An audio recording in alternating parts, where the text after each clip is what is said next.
Welcome in to It's Always Sunny in Chiefs Kingdom. I'm Austin. Find me on Twitter/X at Real Bird Lawyer, on Blue Sky at Bird Law Expert. Here with me as always for an absolute banger of an episode, my co-host Taylor_Witt on Twitter/X, on Blue Sky at Taylor M. Witt. What is going on, my friend? A lot. It's the bye week for the Chiefs. I feel like we've been potting for days now, getting this week's episode prepped. So ready to rock. Yes, we have an amazing episode for you guys this week. We're brought to you as always by Underdog Fantasy. If you missed out on the preseason best ball, you can still do best ball drafts. It sets your lineup for you. Use our promo code Sunny, matching deposit up to your first $100. And speaking of fantasy, quick listener league updates before we jump into the show. In the redraft league, no changes to the top, but Emaw Brett rocketing up 2 spots from 5th to 3rd, leapfrogging Z-Man and E-Haze. Top 4 in standings, and then the top 2 who are not in the top 4 who have scored the most points. Just the remaining top point scorers will make the playoffs. The overall points leader will get promoted to our Dynasty League, and then the Super Bowl winner will get promoted to our Dynasty League, and the bottom 2 teams in our Dynasty League will get relegated. The lowest point scorer, and then the loser of the Toilet Bowl playoff in our Dynasty League. And speaking of our Dynasty League, oh my God, we have a trade deadline, which is crazy because we usually don't put in a trade deadline in our league because that's that's like one of those things where, I feel like people, you want fantasy to mirror reality, which is why kickers and defenses made it in, Yeah. Single quarterbacks, like you start 1 tight end, you start 3 wide receivers, you start 2 running backs. No. But listen. You want fantasy to be fun. It's fantasy. It's not real life. Okay. So normally a trade deadline, not a thing that we subscribe to, but in this league, since the bottom 2 teams are getting relegated, we felt like we had to have some sort of protection in place for the teams at the bottom from just unloading all their players in a desperate attempt to, prevent being relegated. And then the team that gets promoted ends up with, an incredibly terrible roster with no assets. So we had a trade deadline, and you made a little trade. Yeah, I needed a second quarterback. So we do super flex in our Dynasty League, which means that you can start both the quarterback and then any position for another spot, which usually is a quarterback because they have really high floors for scoring. But I had Matthew Stafford, who is hurt.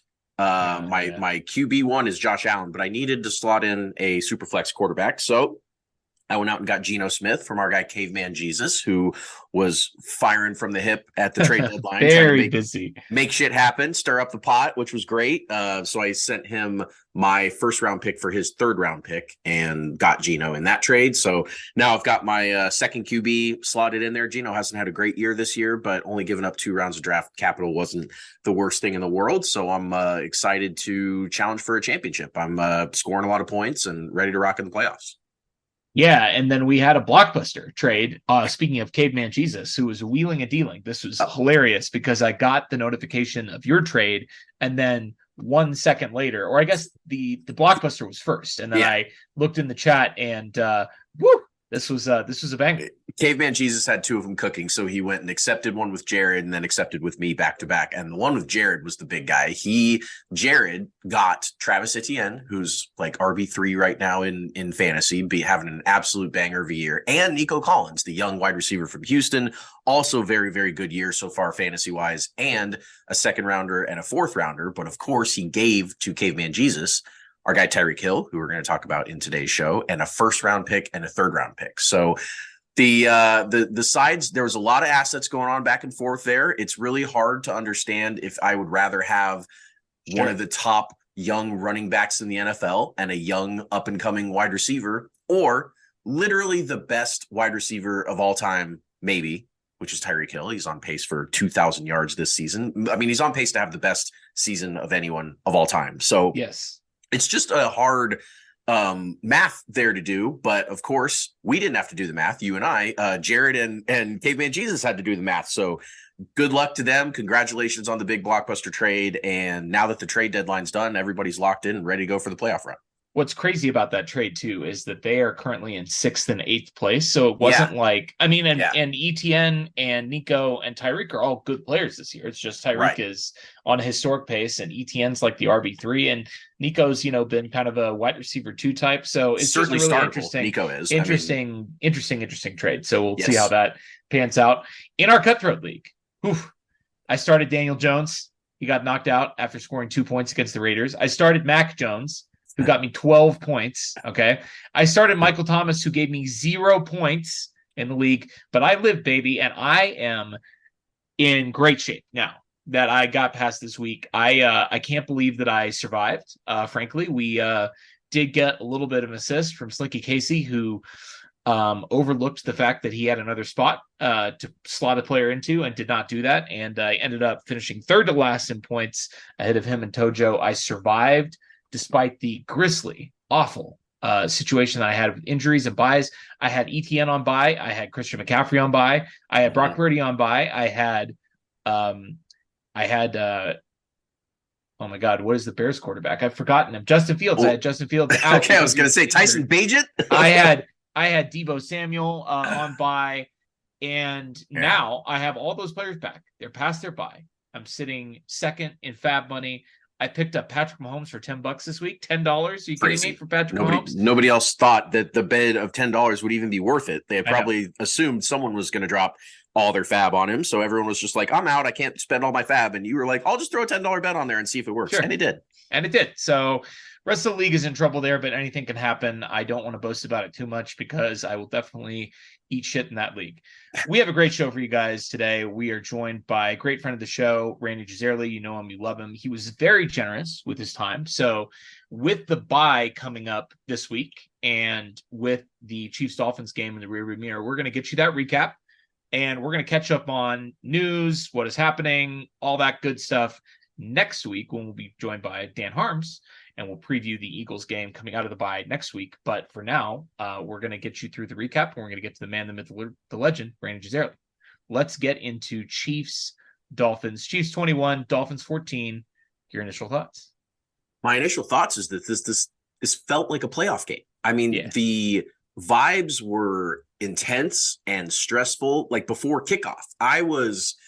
And I don't think that the kickoff time helped my just disorientation with what to feel about this game. But at the same time, even if this game were played at noon or on Sunday night or whatever, it was going to be a massive monumental showdown of two teams that were 6-2, that were, both had the inside track if they win this game to the 1 seed in the AFC. I mean, it was as big of a playoff implication of a game this year as we'll probably have in the AFC. I mean, it was massive. And so whenever that happens, of course, the stress levels ratcheted up. And then I haven't even mentioned the guy. I haven't even mentioned Tyreek Hill, who I was very vocal about all week, both on Twitter and just every time I talked about this game, that I just thought he was going to cook the Chiefs. I just thought that whatever the receiving numbers were that people thought he was going to have, I would take the over. I thought there was no way a motivated best wide receiver in the NFL on pace for 2,000 yards wasn't going to put up 250 plus and 2 or 3 touchdowns on the Chiefs. I was very worried about that matchup. Despite the Chiefs defense still being my favorite part of the year so far, it was stressful. Yeah, it was stressful. And I know there were a lot of eyes on this game because I tweeted out a very popular Chiefs meme that gets thrown around on Chiefs Twitter every week. It's the one that says, hey, nice, I'm excited to watch my favorite team. And then I'm going to kill myself. And then, oh, nice, we won at the end. And I tweeted that out the second the score went final. And that tweet got 1.2 million views, which is a preposterous number.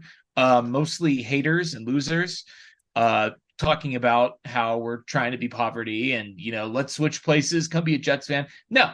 You don't understand the point of the meme. The point of the meme is that it's stressful to watch the Chiefs, but we usually win, right? That's the point of the meme. It's not complaining. Like, okay, like, would I prefer the games to be less stressful? Yes. So in a sense, like, I guess that's a complaint. Like, the team is stressful to watch. But, like, at the end of the day, most teams don't get to say, oh, nice, we won at the end, right? Like, yes, that's an important part of the That is the difference between being a Chiefs fan and being a Jets fan, right? Yeah. You don't get the gratification at the end. And because you don't get the gratification at the end, our experiences are not the same, right? Like, you don't expect to win the game.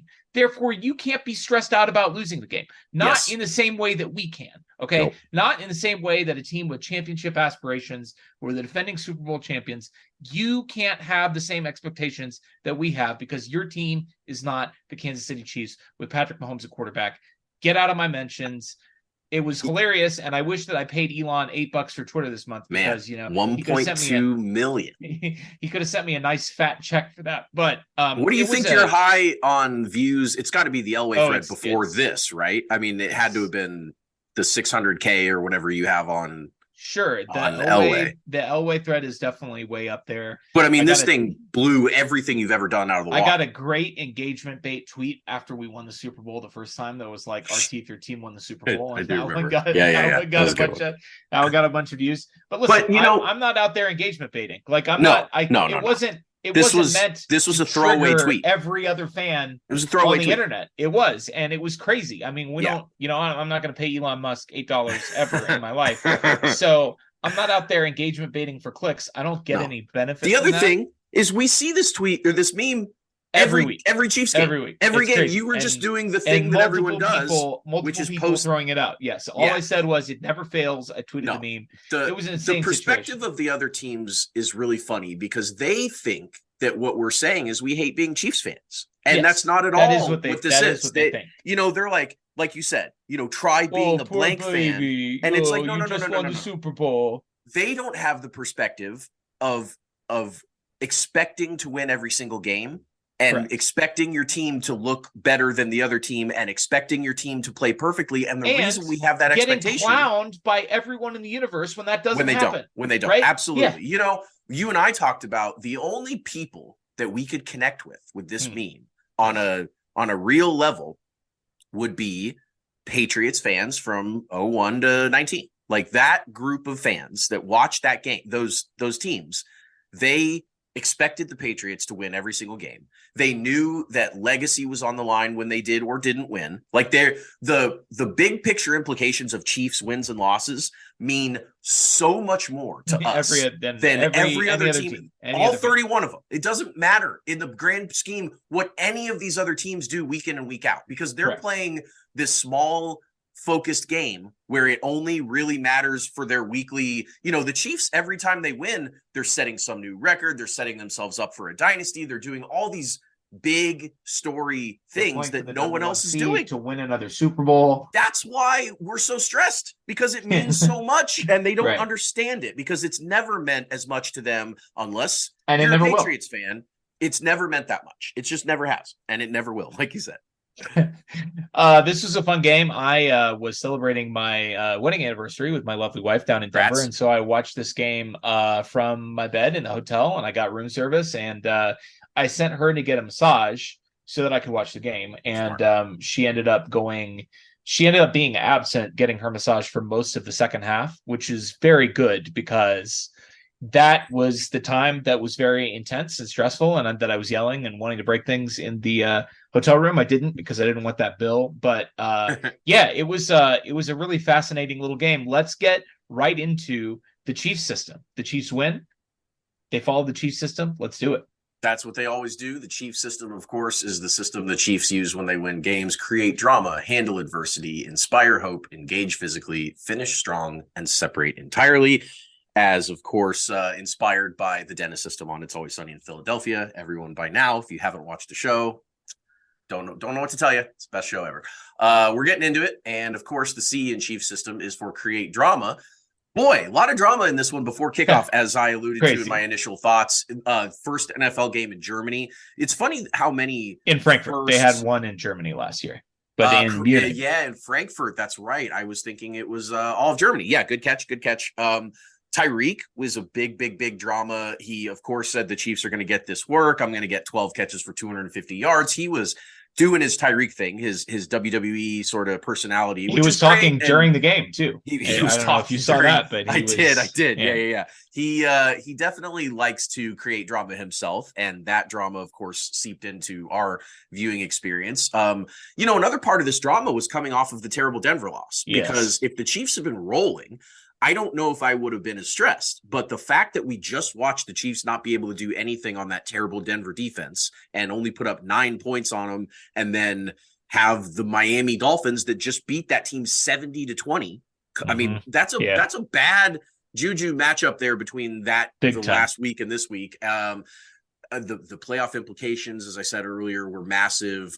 Tua, who's been on an absolute tear, they call him on Twitter Top Right Tua because of all the graphs that he shows up in the top right. Of course, Mahomes fans know that meme. Yeah, that's the Mahomes quadrant. Get it out of is, here. but it's recently it's been the Tua quadrant. He's been he's been extremely effective and efficient, and of course, how can you not when you have all those weapons and that play caller and all that stuff? So that was the drama. Did I miss any drama? Is that, I mean, that's pretty much what we were dealing with before kickoff.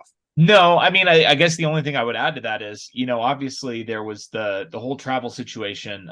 We talked about it last week, but the Chiefs came out later than the Dolphins did. And I mean, we didn't really talk about this, but they were coming from Mile High. They came from Mile High back to Kansas City and then flew to another country 7 time zones away, 2 days before the game.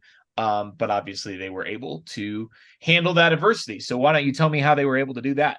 How about to start, when we're wondering if they're sleepy-eyed and not quite into the game, they start off the game with an opening drive, 7-play, 75-yard touchdown drive that only had 1 third down. It was a short 3rd and 2 that they converted with an easy catch to Sky Moore, as well as catches on the drive by Marquez Valdez-Scantling, Travis Kelce, Noah Gray. A good effort in the end zone that was incomplete by Watson, called the touchdown at first, but the ball did hit the ground. But I really liked his dive there. I thought it was a great catch, competitive effort. Yeah, it was. And then the very next play after they call that incomplete, they hit Rashee Rice for a little screen that he just walks right through the defense and scores a touchdown. So, I mean, the offense came out, and not only were they efficient and effective, but they spread it around and they featured a lot of the receivers that have been, I mean, especially a Sky Moore third down catch that was massive. So the offense handled the adversity, and then following that,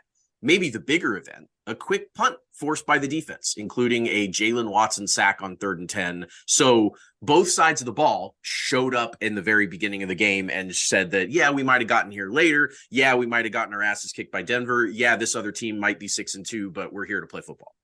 Yeah, I mean, it was a great start to the game, and you obviously wondered if the Chiefs would come out flat or if they would be able to come out and show that they were able to rebound from the embarrassment that they suffered in Denver last week. And, they handled it. They took care of it. And like you said, I mean, featuring some of the much maligned pass catchers on the team on the first drive, the MVS, the Sky Moore catches, both huge there. Got, Rashee Rice going. He flattened himself out and went through a little seam in the defense there. Yes, he did.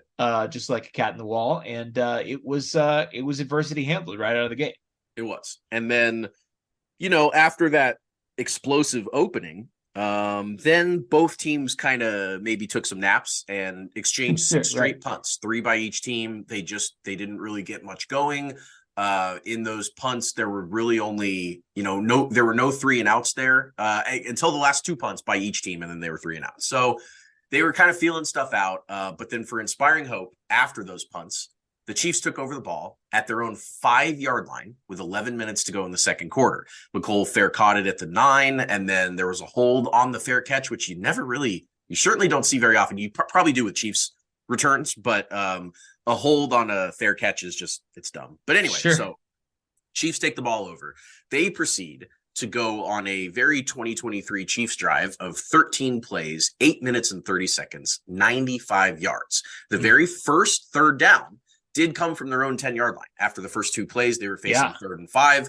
Really, really nice sideways diving catch by Rashee Rice to convert that one. If he doesn't catch that, they immediately punt from their own end zone. Everything about this entire game changes, but instead, they then don't face a third down on this drive again until 3rd and 3 from the Miami 17. Mahomes finds Jerick McKinnon crossing the field. He hooks up with him, and the pass, he gets into the end zone for an easy touchdown.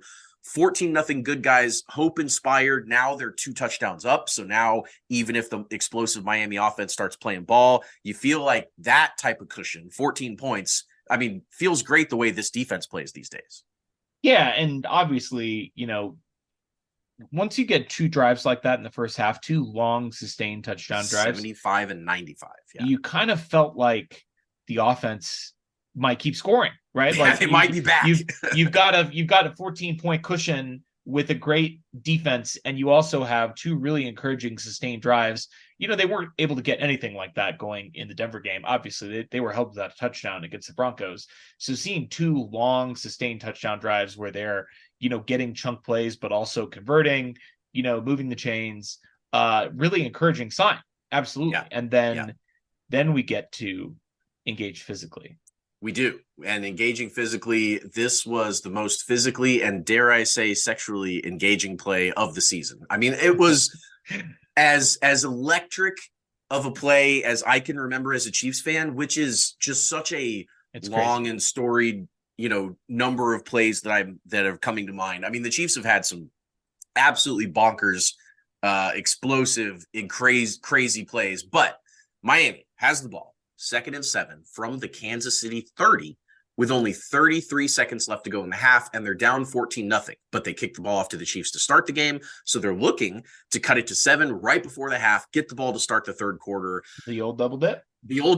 And L'Jarius Sneed had just exited the game with an injury, who had been, one of the guys that we knew would help shut Tyreek down. So, of course, the very first look after that Sneed injury is a quick screen to Tyreek Hill. But what the Dolphins didn't account for is that if L'Jarius Sneed's off the field, that means you're guaranteed another player to be covering Tyreek Hill, and that's Clamps McDuffie. And he was all over him like spots on a cheetah, hitting him immediately, forcing a fumble.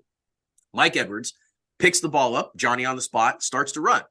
Tyreek basically tries to just hug Edwards and get the play called dead from forward progress or whatever. He makes no effort to bring him to the ground. He just bear hugs. And so Edwards is sitting there and he's got Tyreek wrapped around him, but it's almost like a kid trying to tackle you, like you're like, all right, what do I do? I can't really break away from him, but I definitely am not going down. He looks behind him and Brian Edwards is calling for the pitch, and Edwards obliges sharply. Brian Cook, Mike Edwards. Yeah. Brian Cook calls for the pitch. Edwards pitches it to him.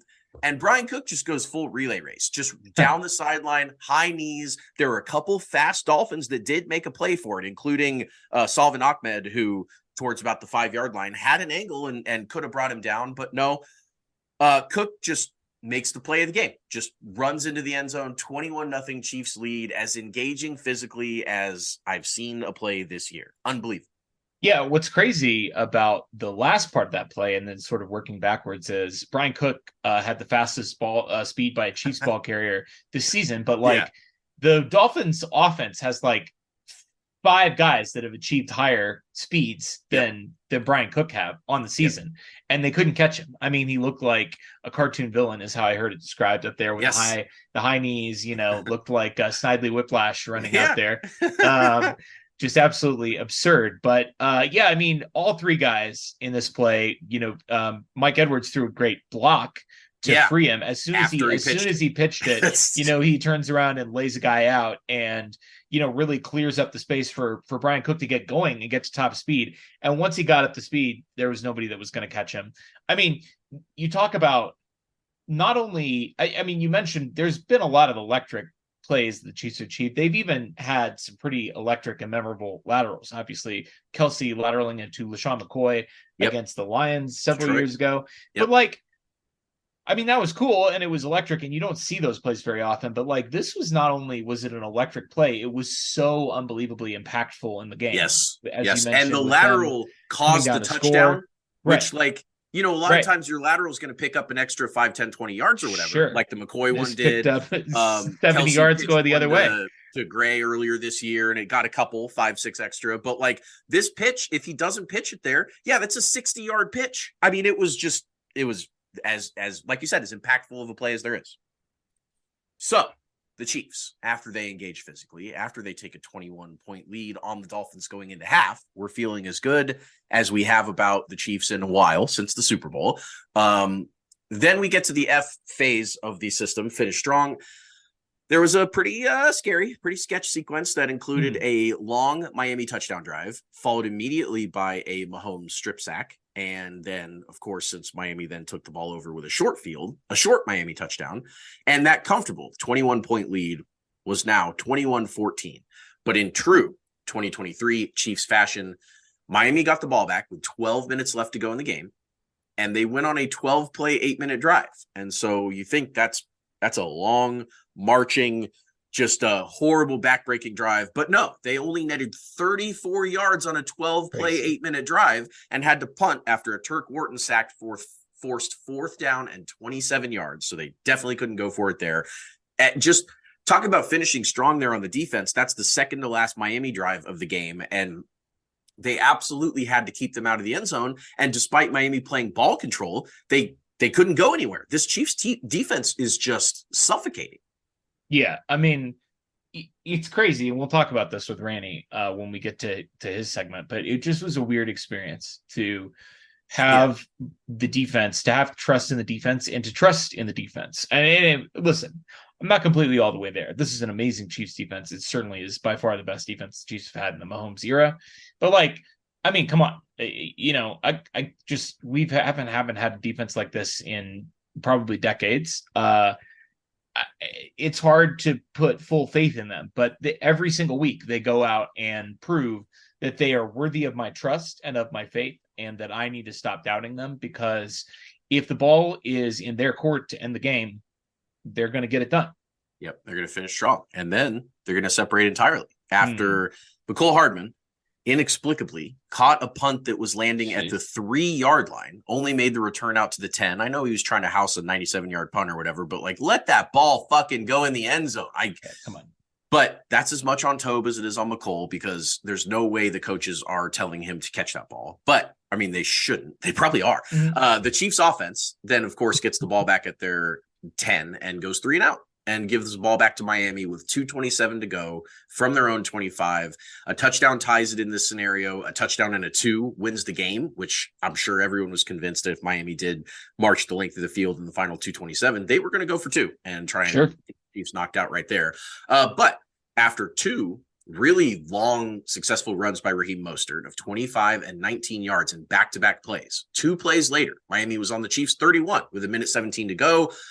They then proceed to throw 3 incomplete passes. One of them, Tyreek Hill, was wide open and just dropped a deep in cut that certainly would have made things a pretty tight butthole for the Chiefs. But then it was 3rd and 10.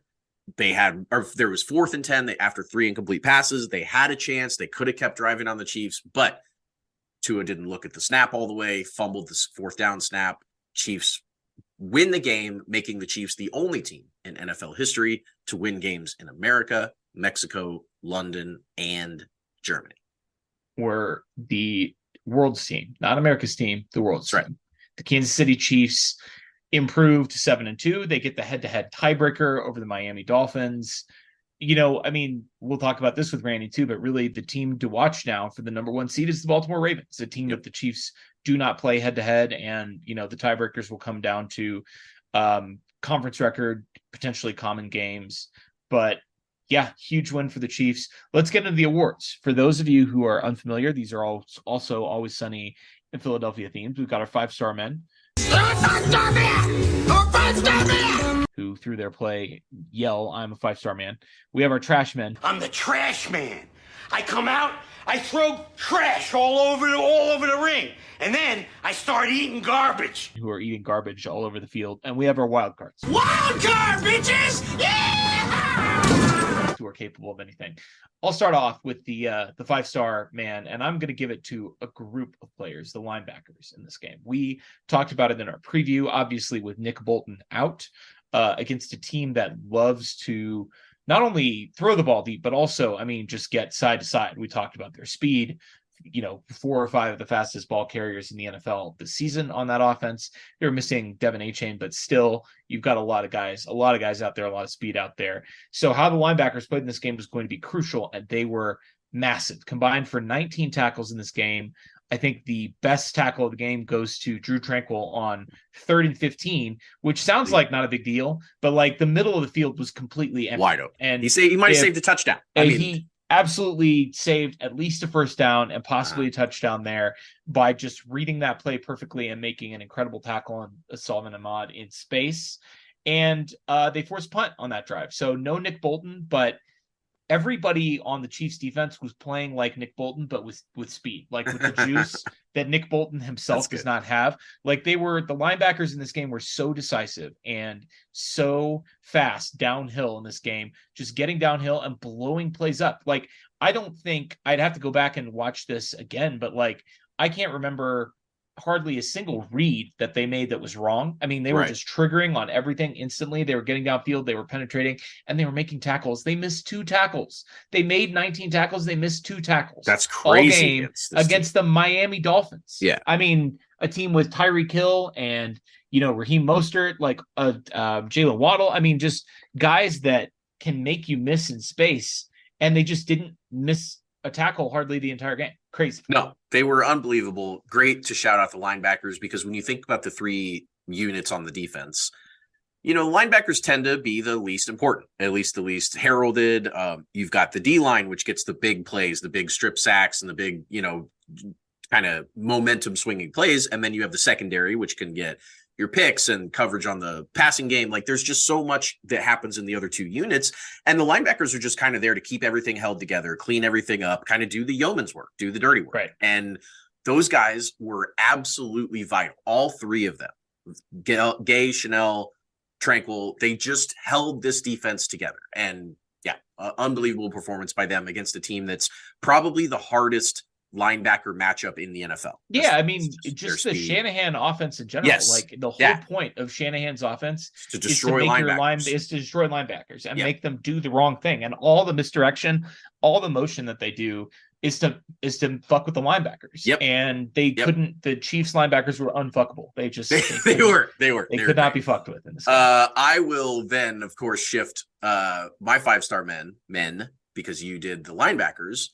The strip, flip, run combo, the trio of McDuffie, Edwards, Cook, just putting up the absolute play of the season. I can't imagine, even with half the season to go, that we're going to get a play more electric, more impactful, more exciting than that play. There's just no way. And we might not see it for the rest of our lives. Honestly, like, it was incredible. I was over the moon. It was such just a electric, buzzy. I just can't believe it still, even thinking about it right now. So yes, that trio, the heads up, the physicality of McDuffie, of course, the Johnny on the spot and making sure he makes a play on the ball, because Mike Edwards is always making plays on the ball. He is such a big player out there. He's always been a ball hawk. He was in Tampa Bay, and then picks it up, flips it to Cook. And I swear to God, I've never, like, Brian Cook has been on my radar, so to speak. Like, I know he's a player. Sure. I know he's good. I know he's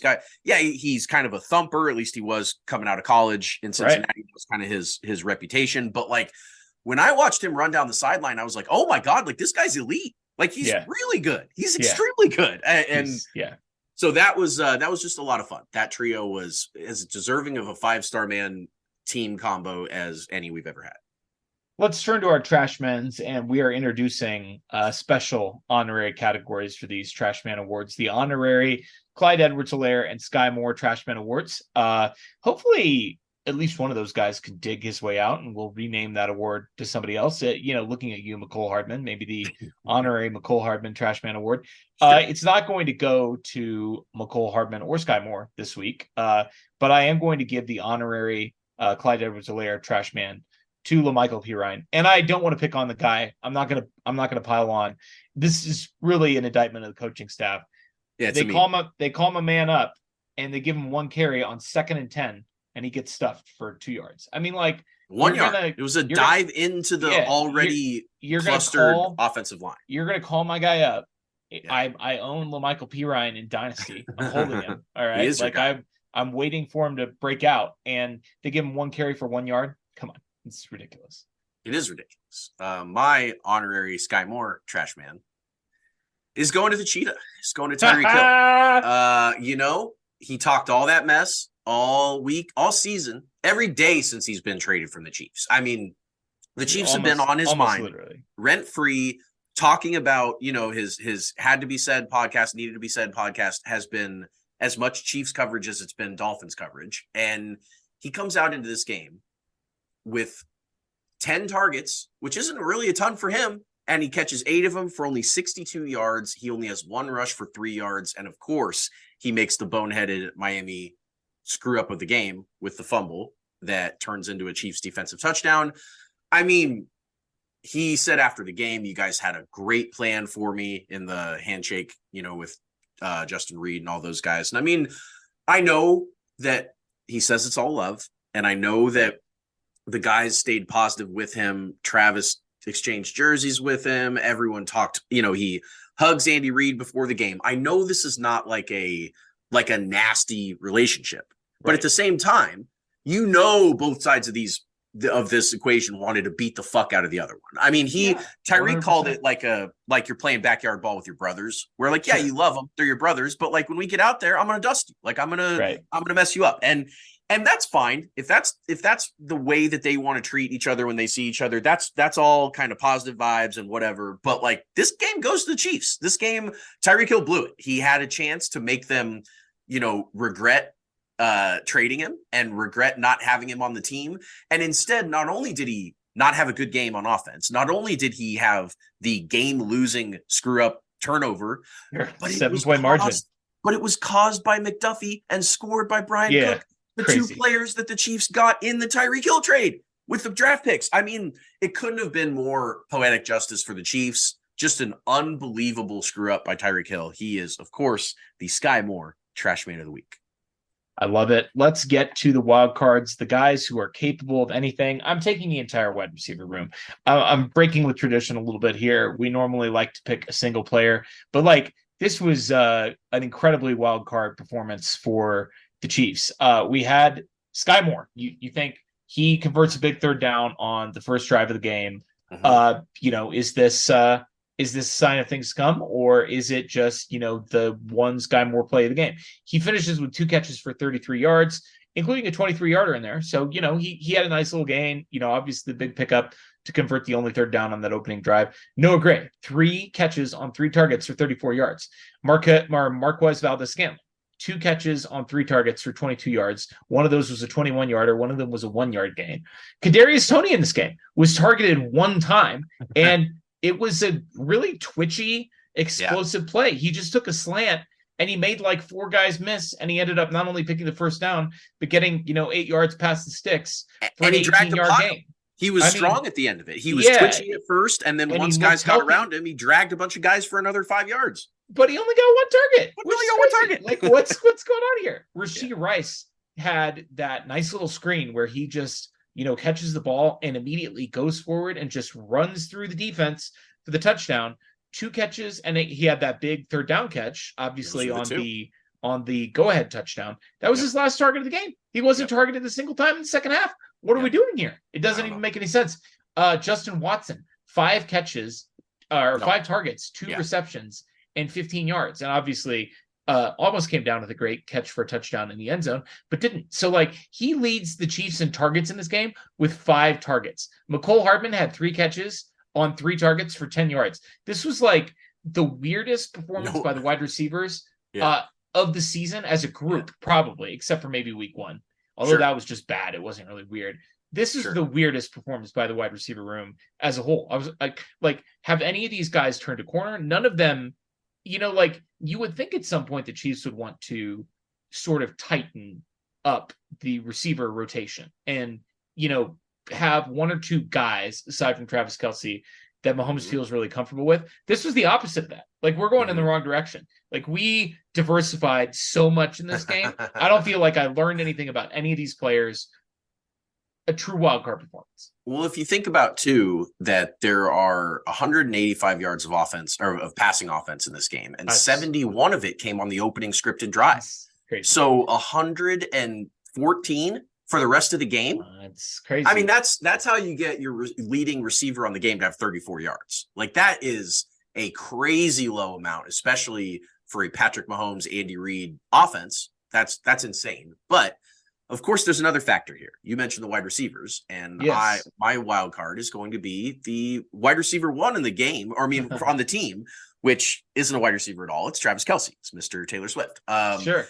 He was not good. And part of that was that Vic Fangio knows what Travis Kelce can do. And obviously, he's the number 1, game plan for the defense. Well, everyone's going to be. Bill Belichick, Tyreek Hill told Vic Fangio, he was like, Yeah. Just key in on Travis Kelce. And Thanks, and I Terry. mean that's right. Like that's the genius thing to do against the Chiefs. That's the thing that everyone Yeah, sits up all sure. night and they come up with the idea of I mean, Tyreek needs to tell Brandon Staley that because no kidding. the Chargers don't understand that No, concept they at used all. to, and then they did. forgot it. They did. They forgot. But Travis Kelce, 3 catches, 14 yards. But because he was the focus, because every time he went out there, the Dolphins made sure that they had a couple guys that knew where Travis Kelce was. Of course, that opens other guys up, and that pulls some attention away from other guys. And I know that no individual had any big individual performances, but of course, with Kelce being out there, every time the ball doesn't go to Kelce, it's probably because the defense was focusing on Kelce. I mean, that's just Chet McKinnon's touchdown. He had 3 guys on. He Yes. talked about it on New Heights this week. That like that play, it's designed for him. He's the first read, but like 3 guys followed him, and then of course Mahomes is gonna find there's somebody open if there's 3 guys covering Travis Kelce, and it happened to be just like the Kelce mic'd up against the Chargers when he said, "I'll take 2." Like that's fine. If you guys want to do that, then someone else is going to get something done. He also set the franchise receiving record, which is a huge deal, passing Tony Gonzalez. I mean, that was a record that I thought was going to stand for a long time until you get a guy that comes in and just knocks out 1,000-yard seasons like they're nothing. I mean, Kelce's been as otherworldly production-wise his whole career as any player in Chiefs history, and that's shown, that bears out with him now being the franchise's all-time receiving leader. Just a weird Kelce game. Of course, Taylor wasn't in attendance, which adds to the numbers of her there versus her not, which is now with only 14 yards in this game. I mean, it's stark. It's 100+ when she's there and like 20 something when she's not. I mean, it's a big difference. It's a wide split. It's a wide split. I don't know how much anybody buys into that or not. I mean, it does kind of, the more game sample size we have, we're now 9 games into the year, 4 with her there and 5 with her not. And it's a big difference for Trav, but the Tony Gonzalez thing too. I mean, he played in Kansas City for 12 years.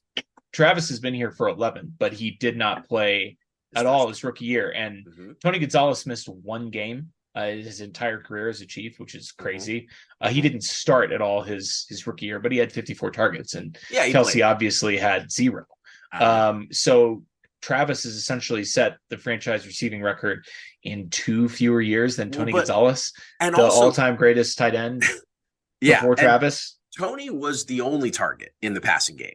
When he was here. Travis had 5 of Tyreek Hill of Tyreek Hill taking up, a big chunk of the targets in the offense. Now, of course, that does go both ways. And with Tyreek being out there, of course, Travis didn't get as much attention as he does now. But the point is, the production that when Tony was out there, like, he was the guy. You were throwing it to Tony Gonzalez. And that's just now that's the case with Travis. But for half of his career, it wasn't.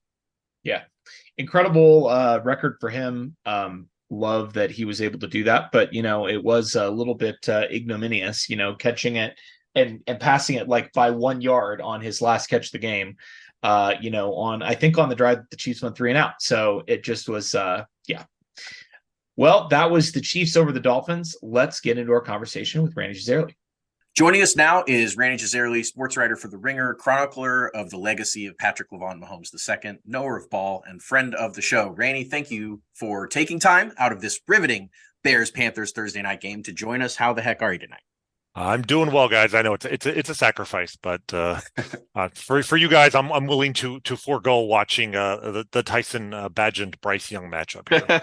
Well, we appreciate it, and obviously, last time we had you on the show, we had some lofty expectations about the next time we were going to be checking in with you, which was in the midst of a Chiefs undefeated run. Didn't quite work out that way, but we obviously we're about the halfway point. We want to check in. We want to see how you're feeling about the team, how things have gone through the first 9 weeks of the season. So let's just start off with kind of your high level. We don't have to get into the weeds yet, but how are you feeling 9 games into the year? So, it's become a meme among Chiefs fans online to talk about how the Chiefs only play weird games. I believe this was the name of the new podcast from some of our friends, Only Weird Games. I want to take it to another level. I think the Chiefs only have weird seasons now, because if you were to write down the pros and cons of the season, your list of cons would be pretty extensive. Patrick Mahomes is having the statistically the worst season of his career. We have no receivers. The offense has been out of kilter all year long. They've literally been held scoreless in the second half of consecutive games. And despite all of that, they still have not figured out a winning play on 3rd and 1, the same problem they had last year. And Andy Reid continues to refuse to just give the ball to Isaiah Pacheco, let alone Patrick Mahomes, with the best interior offensive line in the sport, maybe. So many things that are frustrating about this season. And then the list of pros is the Chiefs are 7-2. They have the number 1 seed. They're on pace to host the AFC Championship game for the 6th straight year. Like it's kind of ridiculous, but it goes to show you the importance of like having a good defense, and also how it's almost like the reverse of being spoiled. How unspoiled we were by the defense all these years, that we just took it for granted that the Chiefs could go to a Super Bowl, could win a Super Bowl with a mediocre at best defense. And they pulled this other weapon out of their holster now. And it's like, what if we gave Patrick Mahomes a really good defense and give him something he has literally never had in his career as a quarterback, as a professional, in college, I'm assuming in high school. Yeah, and White House probably wasn't that great. Yeah, I can't imagine they were playing a lot of 14-7 games there. You're giving him a margin for error. And that's really what this season has been about to me. It's like, if you give Patrick Mahomes a margin for error, you're almost guaranteed to be, a Super Bowl contender, even if there are, a lot of issues with, certain parts of the roster. He's had, he has something he's literally never had in his life. And I think part of what we're seeing from the Chiefs is almost trying to adjust to this reality and trying to figure out, what do we do when we have this elite defense? Like, it changes the way they're calling plays. I think it's changing the expectations from some of their offensive players, because they don't have to score 40 points. They don't have to score 30 points. They've won 1, 2, 3, 4 games this year scoring under 24 points. Crazy for them. I'm pretty sure they haven't done that before, in part because there are a few years where they had 4 games period where they didn't score 24 points. Right. And here we are halfway through, and they've won 4 of those games. So it's a weird season, but at the end, they're exactly where we kind of objectively thought they should be. I know we talked about the undefeated season, and of course that dream went out the door 3 hours into the season, but realistically 7-2, that's exactly what you would have projected, mathematically speaking. And if anything, even though it's a weird season, at the same time, everything that has happened to the Chiefs to get to this point has been kind of just an accentuation of what our fears and hopes were before the season. Like, before the season, we were concerned about the receiving corps. Yeah, we didn't think it would be a complete disaster, but there were concerns. And at the same time, we had hopes for the defense, that this would be, we talked about this before the season, we thought this had a chance to be the best defense Patrick Mahomes had ever played with. I didn't want to believe it, or I didn't want to assume it would be a top 3, maybe at least top 5 defense. Sure. But we thought that was within the realm of possibility in a best case scenario. And so everything we expected has really kind of, in a way, come true, and has just led to a really weird set of outcomes to this point. So that's a great place to start, Rany. And I think we'll obviously get into what the team is doing, but I'm just kind of curious your perspective as a fan. And, I tweeted out a popular meme on Sunday about the experience that encapsulates and I know a lot of people that interact with me on Twitter, my game day experience, which is, hey, I'm excited to watch the Chiefs. The middle of the game is extremely stressful for me. And then at the end, it's like, oh, great, we won. Sunday was that way for me. It feels like the entire season has been that way for me.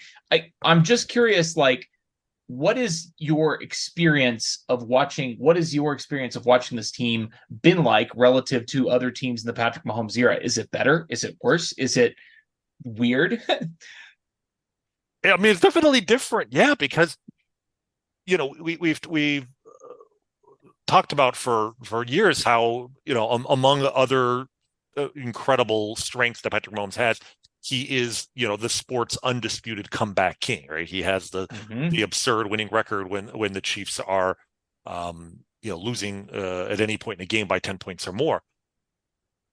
They have not won a game this year in which they were trailing by 10 or more points. But of course, until the bizarre Broncos game, they hadn't trailed by 10 or more points. They hadn't trailed by more than 7 points in a game all season. And I think that was just in the first quarter against the Lions. It feels like the old Chuck Norris meme where, Chuck, the good news is Chuck Norris's tears cure cancer, but the bad news is Chuck Norris never cries. Right? That's Yeah, Patrick Mahomes. Like, the good news is he's the greatest comeback quarterback of all time. The bad news is he hasn't had to come back this year, right? Which is actually good news. It's just a very different dynamic where, it used to be, even as recently as last year, you'd be very frustrated that the Chiefs would get off to a slow start. The defense would give up a couple of scoring drives. They'd be down 10-0. It's like, okay, well, Patrick Mahomes has been activated and they could score 21 points in, not even a quarter. This year, there's been none of that. They haven't been down enough to worry, but at the same time, they're not putting teams away because they're just not they're scoring points efficiently. I mean, they go up 17-0 on the Jets in the first quarter. That was the closest. That's when especially coming off of the one game on their schedule, which was not expected to be competitive. The Bears game, coming off being up 41-0 on the Bears, and then the next week we're up 17-0 on a team with legitimate playoff aspirations. You're thinking, okay, things are back to normal, and then it turns into this absolutely excruciating second half, culminating with an incredibly un-Chiefs-like, what was it, like 8.5 minute game-ending drive that started at midfield and they didn't even score. Like, one of the most impressive, weirdest clock-eating drives we've ever seen. Yep. But it's been like that pretty much, all season, where even though they obviously 21-0 on the Dolphins, and they need a huge defensive stop at the end just to prevent the Dolphins from tying the game or even going for 2 to take the lead. So yeah, it feels it's frustrating, but I'm old enough to remember when the Chiefs were defined by their defense. I've seen, the way I'm trying to perceive it in my head is, this is what if you took the mid-90s Chiefs and gave them the quarterback that we all were begging for back then. I mean, the mid-90s Chiefs, and we're replacing Steve Bono and Elvis Gerbach with maybe the greatest quarterback who ever lived. I can live with it. It's frustrating, but the destination matters more than the journey. So yes, they're still on pace to get to their destination. And we've seen that formula work in the NFL, the dominant defense and quarterback that, is able to get it done in pressure situations. I mean, that's worked before. It doesn't mean that the Chiefs expected that to be the formula for their team, but seems to be at least kind of moving that way. I want to look real quick at the AFC playoff picture. There's some good news. There were huge wins over the Jags and Dolphins. They're both leading their divisions, both very solid teams. The 2 wins that the Chiefs can absolutely hang their hats on. And then solid wins over the Chargers and Jets. Those teams are both vying for playoff position. They're both kind of floating around. They both have some talent. The bad news is that game that you mentioned, the terrible, horrible, no good, very bad loss to the Denver Broncos. Ugh. Now, that being said, the Broncos were extremely due as any team has ever been over another team. Pat had the flu. The offense turned it over 5 times, some fluky, stuff there. It just felt like that game, that result had been building for several years, regardless of what else was going on with the team. It was just going to happen. It was going to happen. But outside of that game, things have been mostly coming up Chiefs so far this season. There was the opening night. You mentioned the 1-point loss. The Chiefs didn't have Travis Kelce or Chris Jones in that game. And the Detroit Lions are extremely good, which is crazy, but they're 6-2 and look like they're well on their way to a fun playoff berth in Detroit. So when you think about the 2023 Chiefs and the fact that, yes, they have those 2 losses on their resume, and yes, the offense isn't playing very well. At the same time, they're 7-2. They're the 1 seed in the AFC. They're marching their way back to hosting, as you said. I just feel like, is this look at the halfway point? Are Chiefs fans too spoiled? Should we be over the moon about the fact that this team, with the lack of wide receivers, is even 7-2 at this point? Like, how spoiled are we? Of course we're spoiled. Are you kidding me? Like, we're so spoiled that the most famous woman on the planet is dating one of our players, and it's not even our best player. Yeah, it's not even our most famous player. Our second most famous player. That's hilarious. So that's talk about the weird things that we learned about this team this year. I expected the defense to be really good. I did not know that Travis Kelce was a better long distance shooter than Steph Curry. Yeah, but he is, and he's now. We are basically that relationship, and we can talk about that for as long as you want. But that relationship has sort of cemented that the Chiefs are what the Cowboys only claim and wish they are, which is they are America's team.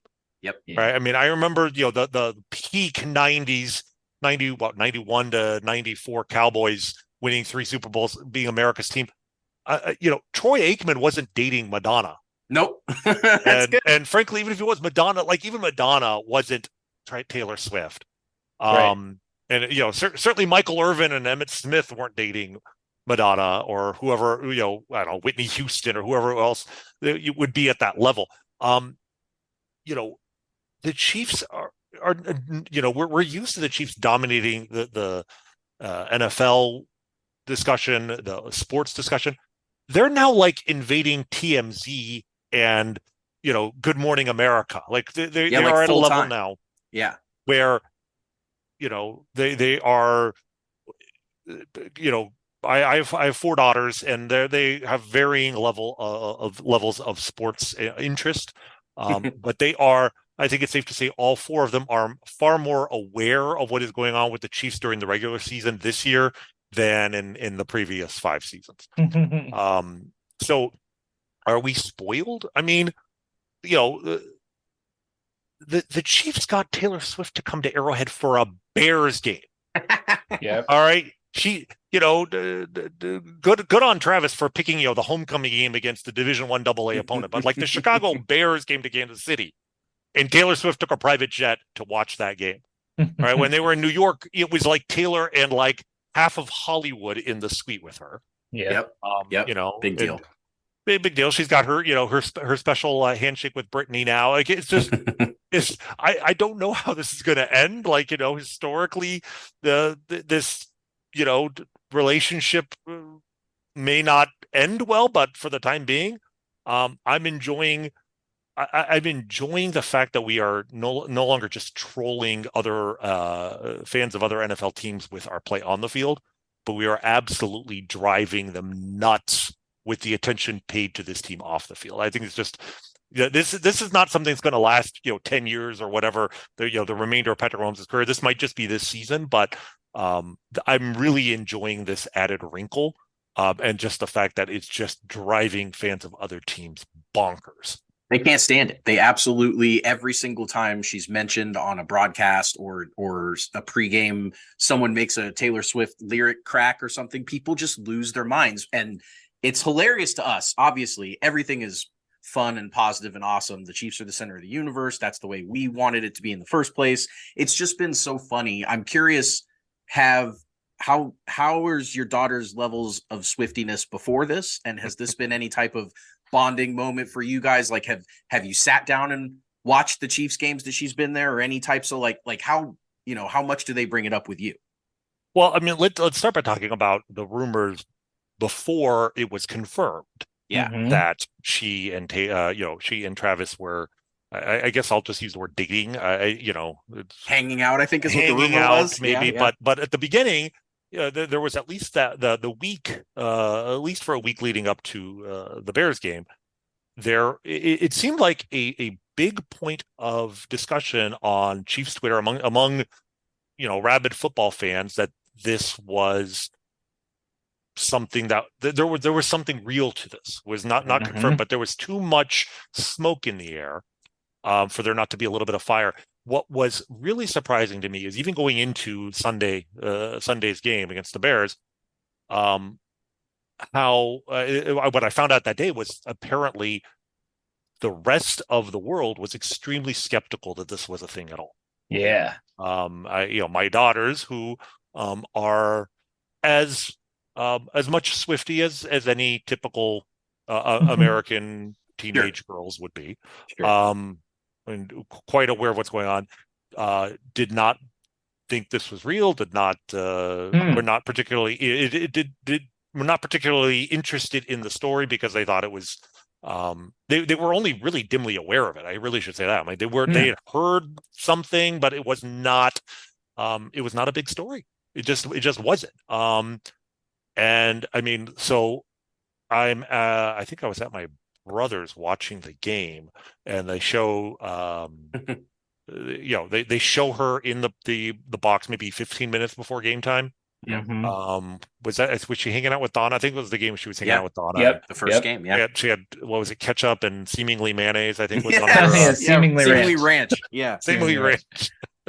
I mean, the power that, like, literally you had was it one of the ranch dressing manufacturers literally using that in their promos. Like, the power of Taylor Swift, if you were not aware of it by that point, that it was just that clear at that point. Okay, this is I think I joked when the Eagles and Chiefs made the Super Bowl last year.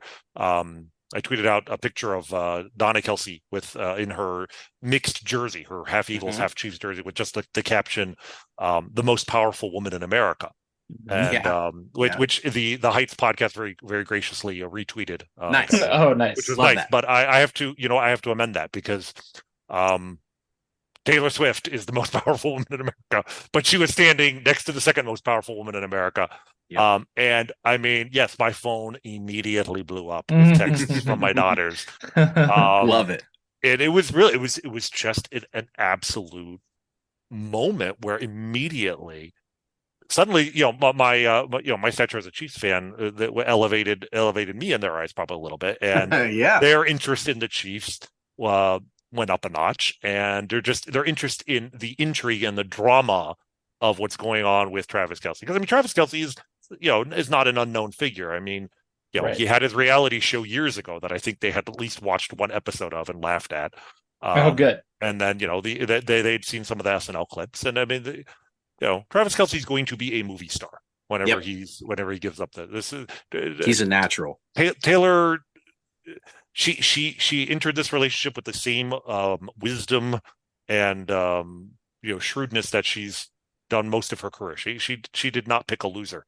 That's right. In multiple definitions of that. Yeah. But it definitely elevated Travis and made them much more interested in what's going on, and who's she sitting with, and is that Brittany, and are they getting along? Everything that come out of that. So and then, of course, picking up on the puns on the on the broadcasts. Of course. Even the week before, I think it was actually the week. That's what it started to become a thing when Ian Eagle was slightly making blank space. I think it was the blank space. He found the blank space. Yep, that was the week before. Yes, that's the week before. So I'm saying in the football world we were talking about, and yet in the sort of just celebrity world that influencers, TikTok, all that space that my daughters inhabit sometimes, it just seemed like nobody was taking it seriously, which you wouldn't really date a football player. Like, I don't know why that was the case. Maybe because he's not a skinny British dude. Right. But I think it's just haters, Rany. I think that's what it comes down to. Is I mean, I think people refuse to accept it. This is just my take, but I think people refuse to accept it because a lot of people out there hate the Chiefs, and a lot of people out there love Taylor Swift, but people just couldn't accept that, Travis Kelce would be on her radar, I guess. And, what a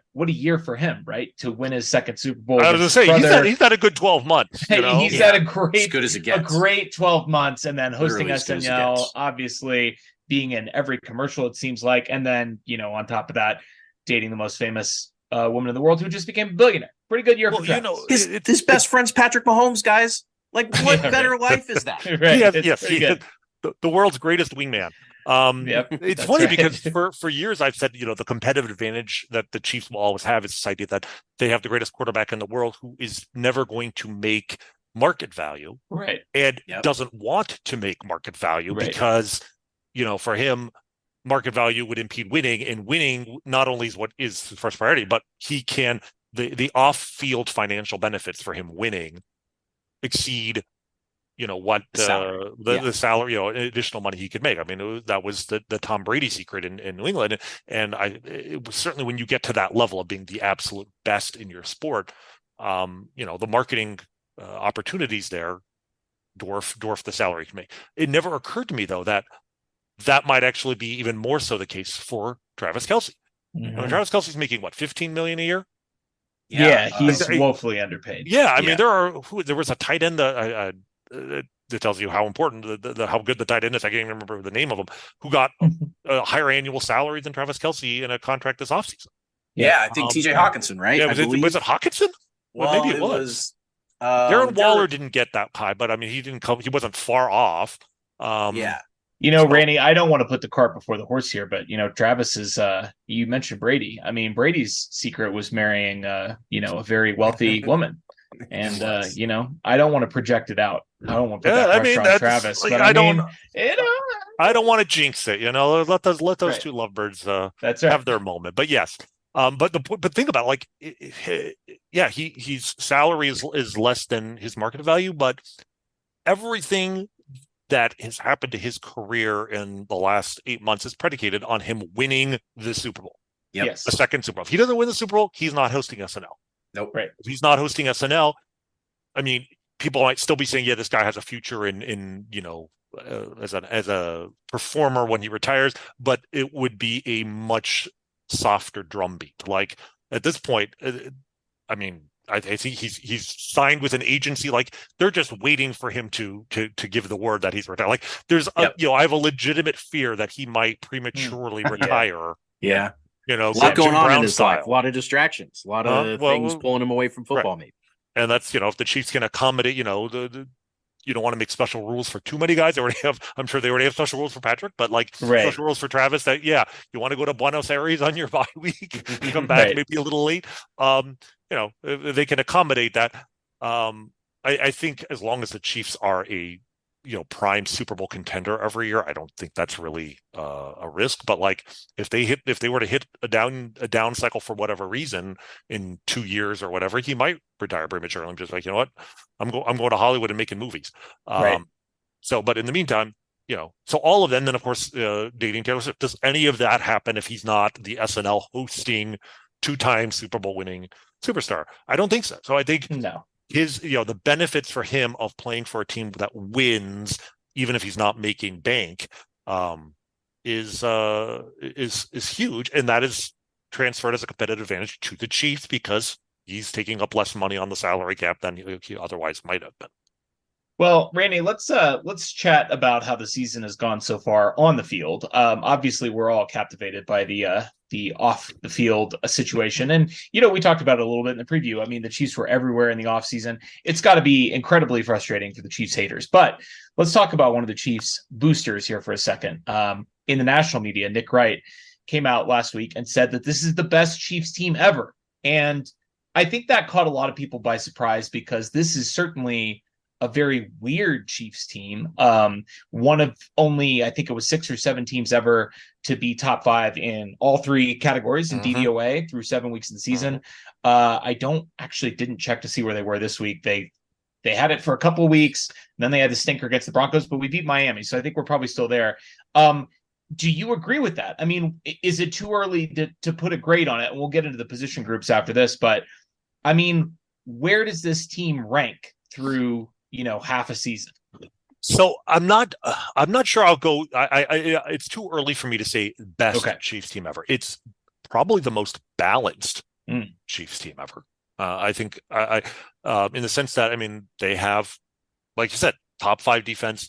and I'm not sure if the offense is top 5 or just outside of it at the moment. Right now. It's 6 okay. at this moment. But certainly six on offense, 5 on defense, 4 on special teams. So talk about which I think, I mean, as awesome as that sounds, that's basically Harrison Butker not missing a single kick all season. The coverage teams are really good, but like the coverage, but like punt the return game is no. Yeah, I mean, some part of the frustration this year is that, like, in addition to the offense being down, again, the last year, there were very few weaknesses we had in terms of offense.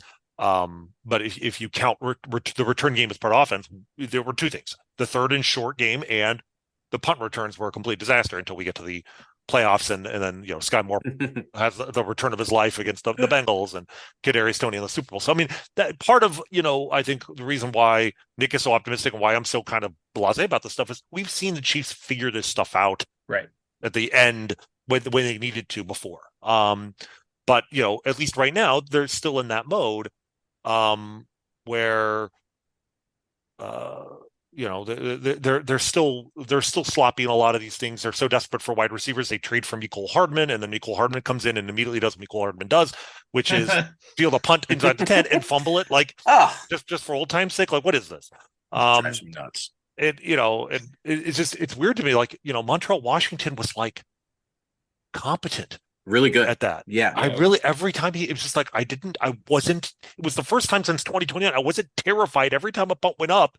Yeah. That it would go to ground. And it was we were big Montreal Washington fans. And they replaced him on that just to add a little element of speed. Yeah, Hardman did have a 50-yard return in his first game, but that he did. He basically, I mean, his fumbled punt return was really the turning point in the Broncos loss. And like you said, he does what he does, which is occasionally, he can rip off a long one and an exciting return. He did that plenty of times in his first tenure at the Chiefs, but then he also has his bonehead plays. That's right. Well, and this question is, with this defense, do you need to sacrifice reliability for the home run shot? And I don't think you do, and that's why. Well, that's Dave Tope, and that's always been the Chiefs' offense too. I mean, when they were the early 2000s Chiefs, and you had Dante Hall, and you had, Trent Green and the offensive line and 2 great running backs and a box of scraps. Sure. And a terrible defense. Like, sure. Like, take a shot. But like, you have the best quarterback in the world and a top 5 defense. What are we doing? Just fair catch everything. Let it go into the end zone. Yeah. It's crazy. So that part, that part is frustrating. But I think Nick's point is simply that where they have been weak, there are some easy things they can do to get better. And I think there's something to that. I do think also that Andy Reid's, history as a coach suggests they will be better on offense in the second half and into the playoffs than they have been, because they're going to figure, like, so much of this season has been figuring out who can play and who can't. And part of the problem is they've got so many guys that have been trying to get on the field to figure that out. That I think it's impeded the development of some of these guys. 1, 2, 3, 4, 5, 6, 9 different Chiefs have caught a touchdown this year. I mean, it's a testament to Patrick Mahomes. It's an awesome step, but it's also a sign of, like, how many different guys are getting on the field. I am, hopeful that they will start to clear some of that up as the season goes along, because even as disastrous as the receiving core has been, there are things that we know now that we didn't know 2 months ago in a good way. Like, Rashee Rice is a starting caliber wide receiver in the NFL. Yeah. It should be on the field. Basically, he should be taking as many snaps at wide receiver as anybody on the team. And just that alone is I think it bodes well for the second half. I mean, he does lead all receivers on the team in targets. Yep.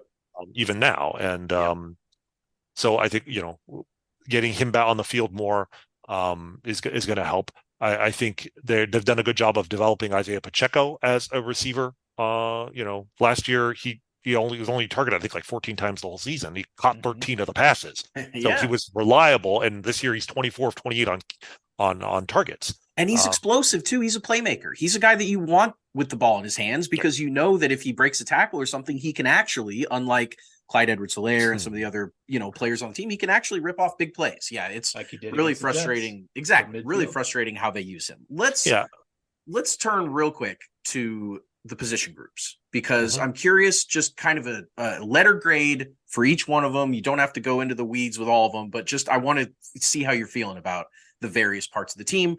And I'm going to start with what I think is a pretty interesting grade, which is quarterback. How do you feel that Mahomes has done given the pieces, given the, just the circumstances surrounding the 2023 season? What would you give him as a later grade? So are we grading him based on himself or based on like every other quarterback in football? If it's on every other quarterback in football, then he's an A, but it's like probably the first time he's not gotten an A plus. Yeah, for sure. I think the grading scale is up to you. I'm just curious kind of more of like how you're feeling about Mahomes right now. Like, are you feeling confident in him? Are you, where are you at? I think, we've talked about, how young he is in the context of like what an elite quarterback can do into the, into their 40s and how long their prime lasts. But he is 28 years old. Yep. And I think he's old enough that we're seeing what a lot of athletes in their late 20s, certainly guys who rely on their arms, so quarterbacks, but also like pitchers, you'll see this. They have to kind of make an adjustment to the way they play because, and I could be laughably wrong. This is my hot take. I could be laughably wrong here. Hopefully Bobby Stroop does not listen to this particular podcast because he might break me in half, and he's probably capable of doing so. I do wonder if he has lost a little bit of velocity. Yeah. Austin and I talked about this with ourselves on the side last week, and we felt like it was so controversial that we didn't even want to bring it up on the show. Let me be the first one into the breach, guys. When was the last Mahomes pass that whistled? When was the last one that you thought like, damn, what an arm? Like it's been a while. And I'm not saying for sure certain because in part because the receiving core is so bad that he has made some deep throws down the field that have actually overthrown the receiver, or the receiver underran the ball. Right. Gave up to both MVS and Justin Watson almost made a great catch and got hurt.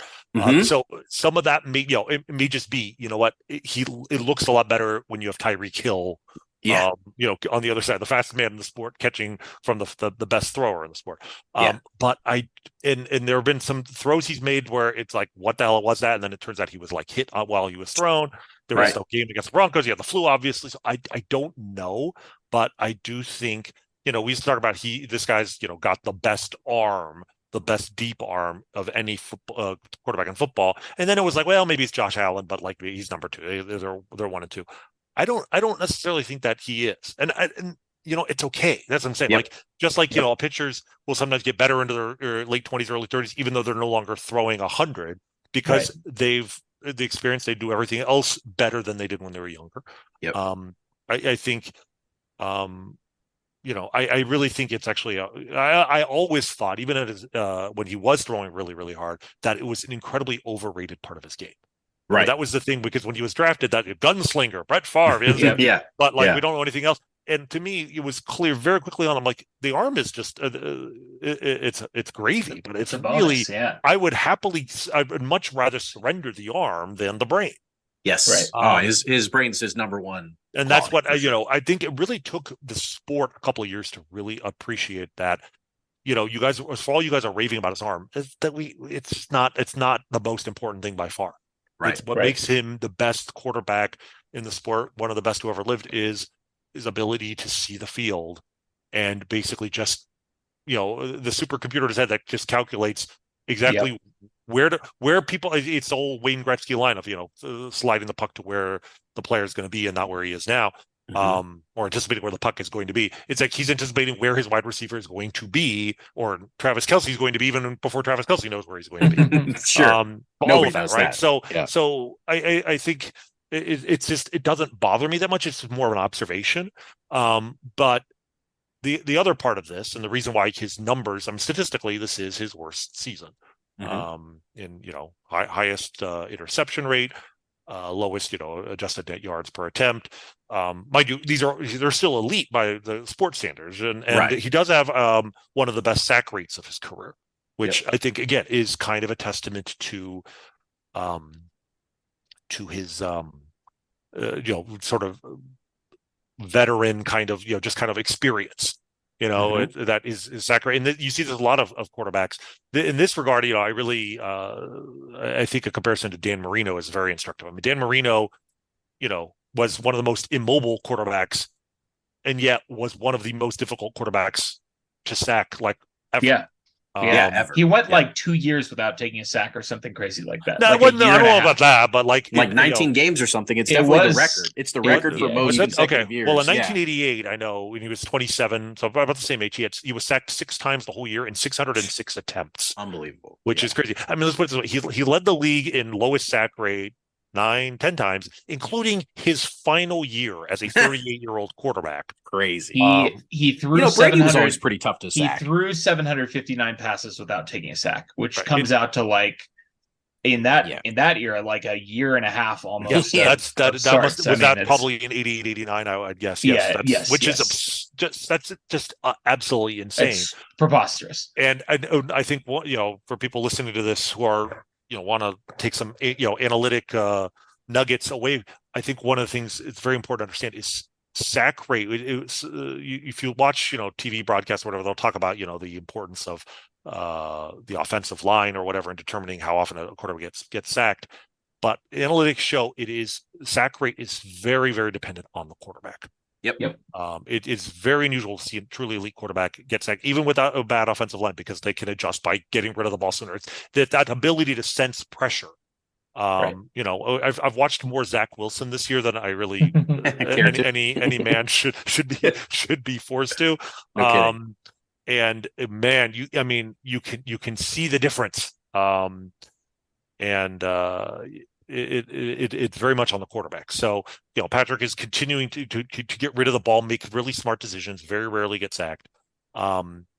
So he's still, an elite quarterback. The other thing I will say is that I just like, I think the word has gotten out in the sport. Okay, Patrick Mahomes, it's not the arm that makes him who he is. I think also finally this sport has accepted the fact that he is an exceptional running quarterback, that it's actually a part of his game that you absolutely cannot ignore. Mm-hmm. We're seeing this more and more with teams, just employing spies. Anytime they're in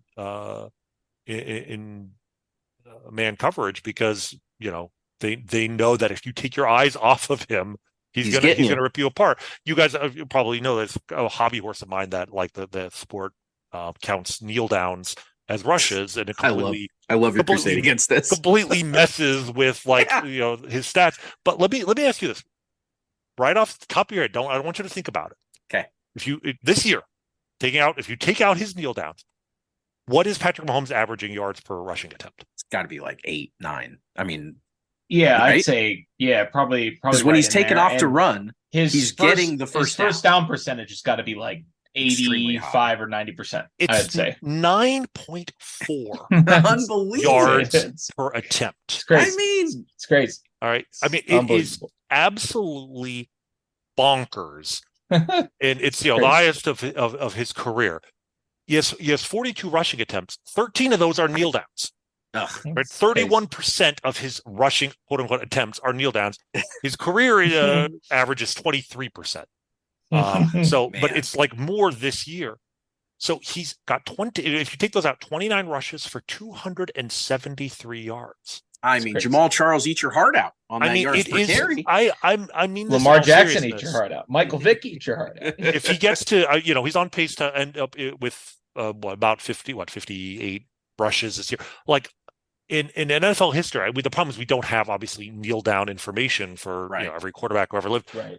I am not sure you would be able to find any player in NFL history with 50 or more rushes in a season that would average 9.4 yards. You're right. Per carry. You're right. Because when he takes off, he's just he's not going to run unless he knows he's getting 10 yards. It's crazy. Right. The decision making. I always love 4 rushes for 27 yards is great, but if you take out the kneel down, how about 3 rushes for 26 yards? That's even better. That's it's just it's a huge amount. Like this year, like this past game with the Dolphins, I think he had four kneel down or 3. Yeah. Two in the second half, but he actually had one at the end of the first half. Yep. I mean, and I've heard people try to argue back at me that this affects every every quarterback, but it actually really doesn't. Because they're not running. It doesn't. Well, what it is, and they're also not winning like he does. Exactly. If you're trying to put together a quarterback that's going to be affected by this a lot, it's going to be a guy who kneels a lot, which means his team is winning at the end of games a lot. Yeah. Check. Mm-hmm. Yep. But it's also a guy who does run the ball, occasionally. So like, Dan Marino, I think 67 rushing yards or 87 rushing yards for his career. Right. So, I'm sure most of his, huge chunk of his rushing attempts were kneel downs. If you took those out, he probably had a couple hundred yards. But hey, here's another pillar to this. What about Mahomes' one career quarterback sneak? What about Mahomes' one career quarterback sneak? I mean, that is playing a factor here. Yeah, he's averaging one dislocated kneecap per sneak, so that's also a stat that won't be approached by any other quarterback. No, but I mean that they're never. It's not bringing his average down. Running. So it's not like that is the legitimate argument that you're not getting those free 2-yard for first down conversions. On the other hand, if they were to do that, which I think the three of us as men of science all agree that they should. 92%. Then I'm sure. His first down percentage would be like. I don't know what the number of runs he's had. I can give you that. He's had 7. So if you say, he's getting all those yards running for 10 yards on 3rd and 15 or whatever. Well, that's not true. He's got 17 first downs. This year rushing on 29 attempts. That's preposterous. And for his career, 121 first downs on 264. So for his career, he gets a first down just about 45% of the time. That's crazy. And this year, it's closer to 60. I did a huge deep dive on this number for fourth quarter rushes in one-score games, and his conversion percentage was 17 out of 23. In attempts to conversions, and the 6 times he didn't make the first down on the 3rd down rush, they ended up converting the drive on the 4th down or kicking a go-ahead field goal. He just when the moment is the biggest, he's the biggest. It's unbelievable. Where are you settling on your grade on this guy? So let's just put it. We'll put it at an A- for now, because I think he's definitely got to. He's affected by the lack of receivers, and I think We knew that the receiving core was going, and we'll get into them a little bit more here, but we knew that they would be an issue. I don't think we thought it would be this much of an issue, but I do think that part of the problem now is his inability to develop rapport with them on the field is leading to trust issues. I think it has affected his play somewhat, where he is passing up open guys, and maybe getting happy feet and moving out of the pocket, not letting up receiver get open because. He's watched the same games that we have, and he's not sure what's he doesn't trust these guys to get open. So that's something that they need to absolutely correct in the second half. I'm hopeful they will, but I do think that that's affected his play above and beyond how poorly the receivers themselves have been. Yeah, makes sense. Well, let's talk about it. So, the big group of 6: MVS, Sky Moore, Rashee Rice, Justin Watson, Kadarius Toney, and McCole Hardman, I think would be the ones. We don't really have to consider the guys that have only had a couple snaps, including Justin Ross and Richie James and all those guys. But of the core receivers here, considering, I guess, everything from expectation to performance on the field to game-losing plays and all that stuff, I don't know where I would go with this. Where are you settling on letter grade? Are you failing them? Are you D range? Where are they at? Yeah, it's a D or a D minus. I'll give them a D. I think Rashee Rice keeps them out of a complete complete fail.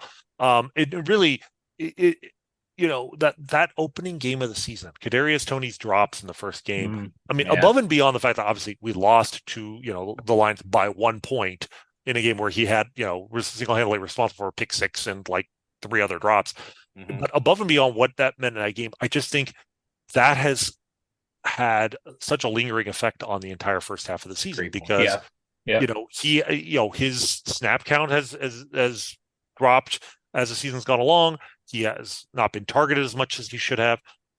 There have been some green shoots. He had at least one really nice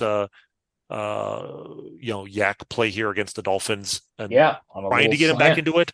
But even when he's used on like jet sweeps and things, he has 6 rushes this year, guys, for -5 yards. And they're never competitive. They're terrible plays. Last year, I think he had 5 rushes. Let me look. I want to confirm this before I give you the numbers. Ripped off a really long 30-yarder against the Jags. 5 rushes for 59 yards last year. Right. That's crazy. Right. I mean, he had the touchdown run in that snow globe play that got called back on the hold against the Raiders. And then the very next play, they ran it to him and he scored. I mean, you're right. He had competitive plays last year. They're just not here this year. Yeah, and it's just they have not figured him out. I still believe that there's some talent there. He was getting open in the opener too. That's what's so crazy. Well, exactly. No, it wasn't an issue of getting open, and that's the thing. I don't know if mentally it got to him, made him more tentative because when everybody was just furious with him for the drops, and I was certainly angry. My hot take was, I actually like what I saw from his ability to separate. Yes. If they could just fix the drops. The problem now is he hasn't been able to separate. And, the drops have not been a huge issue since then. I mean, he's had a few, but I don't think any more than Rashee Rice or he's barely been targeted. But he's just not open, or at least they're not going to him. Yeah. But I still think, if I had to bet on it, by the end of the year, he will be an important cog in the offense, and probably one of the 3, certainly one of their 4 main receivers going into the playoffs. That is more than I can say for Sky Moore.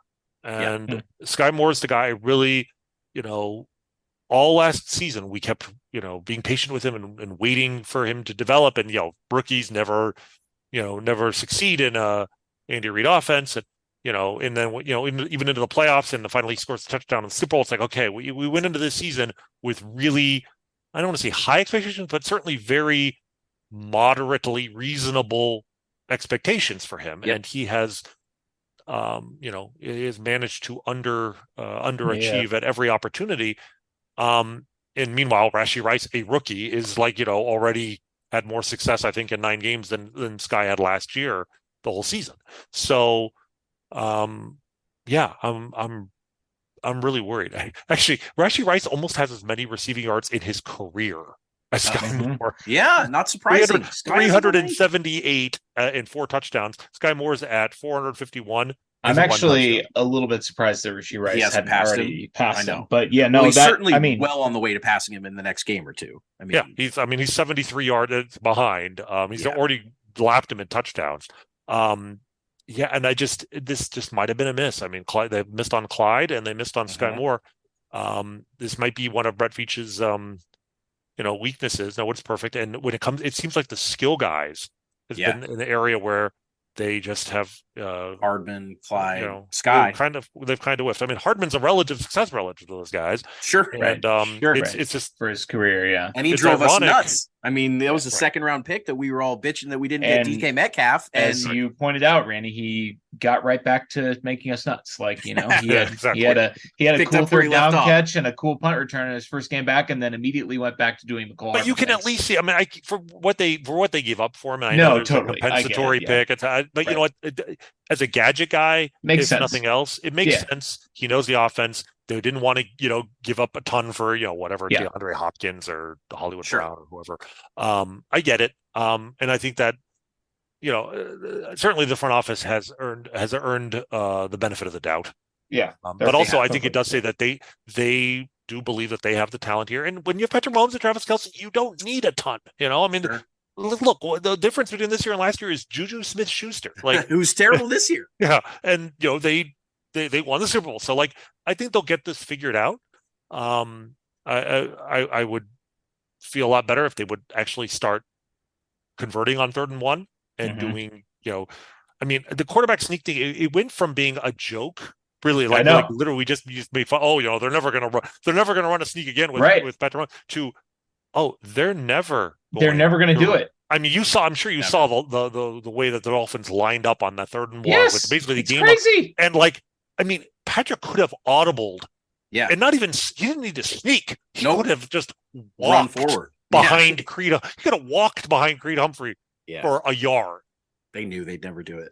I mean, it's crazy because it obviously was like an all-time fluke. I mean, Brock Purdy got concussed a couple weeks ago on a quarterback sneak, but other than that, like I don't think I've ever seen a quarterback get hurt on a sneak, and it just is. It's crazy, but that's a good segue, Rany, to speaking of the third and short struggles. Let's talk about another controversial group, one that endured a lot of turnover in the offseason and certainly experienced some growing pains out of the gate, the offensive line. Mm-hmm. So obviously bringing in the two new tackles, Jawaan Taylor, Donovan Smith.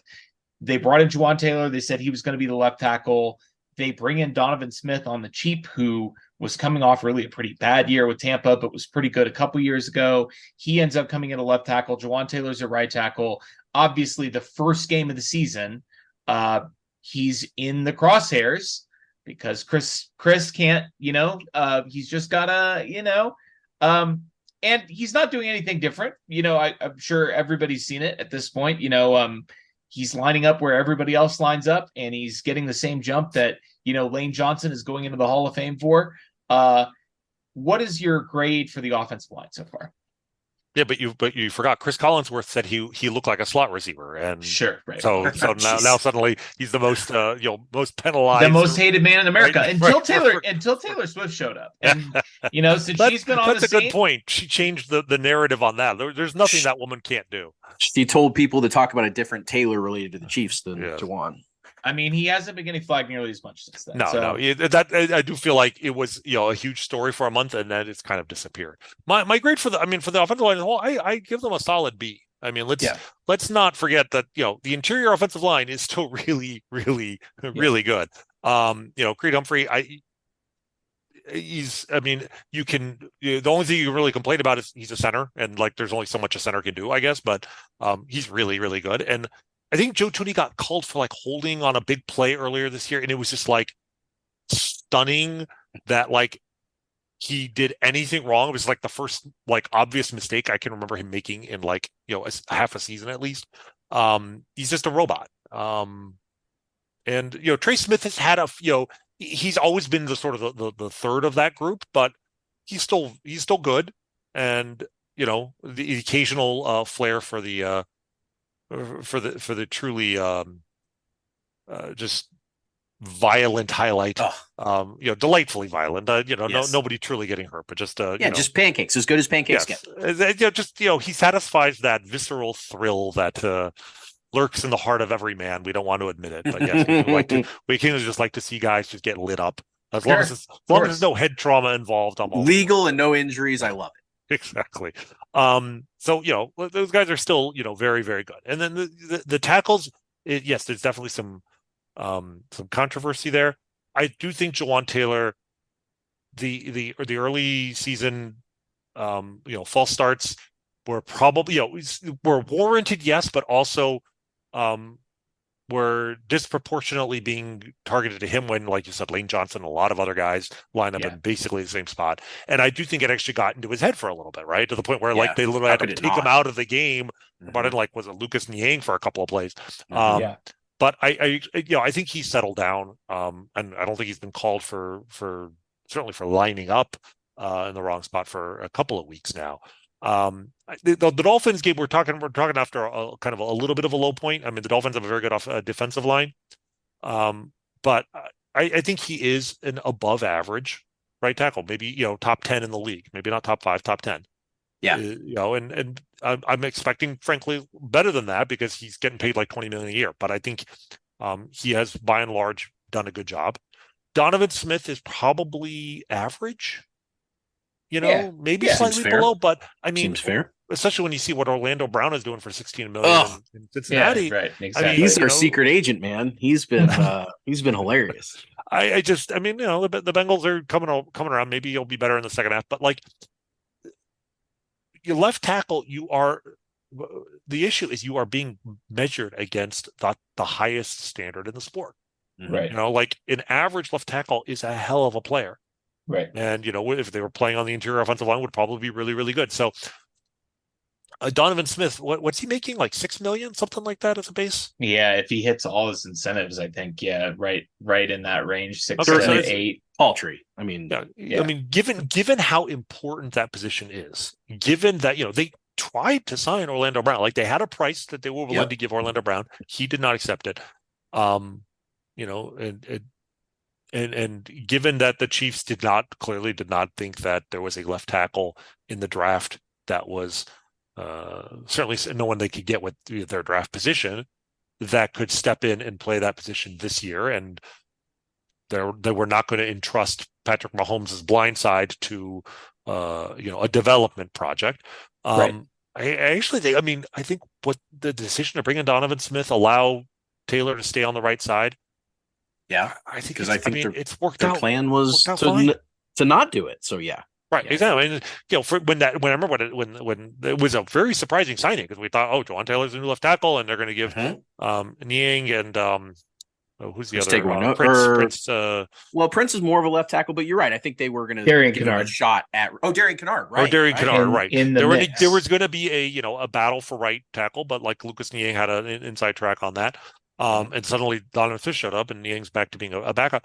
But I think Jawan Taylor's best at the position he's playing now. I like guys not being pushed to a position, taking a player who's really good at one position and then making him less good at a more difficult position. So letting him be, if not an elite, then certainly one step below an elite right tackle, and getting by at left tackle.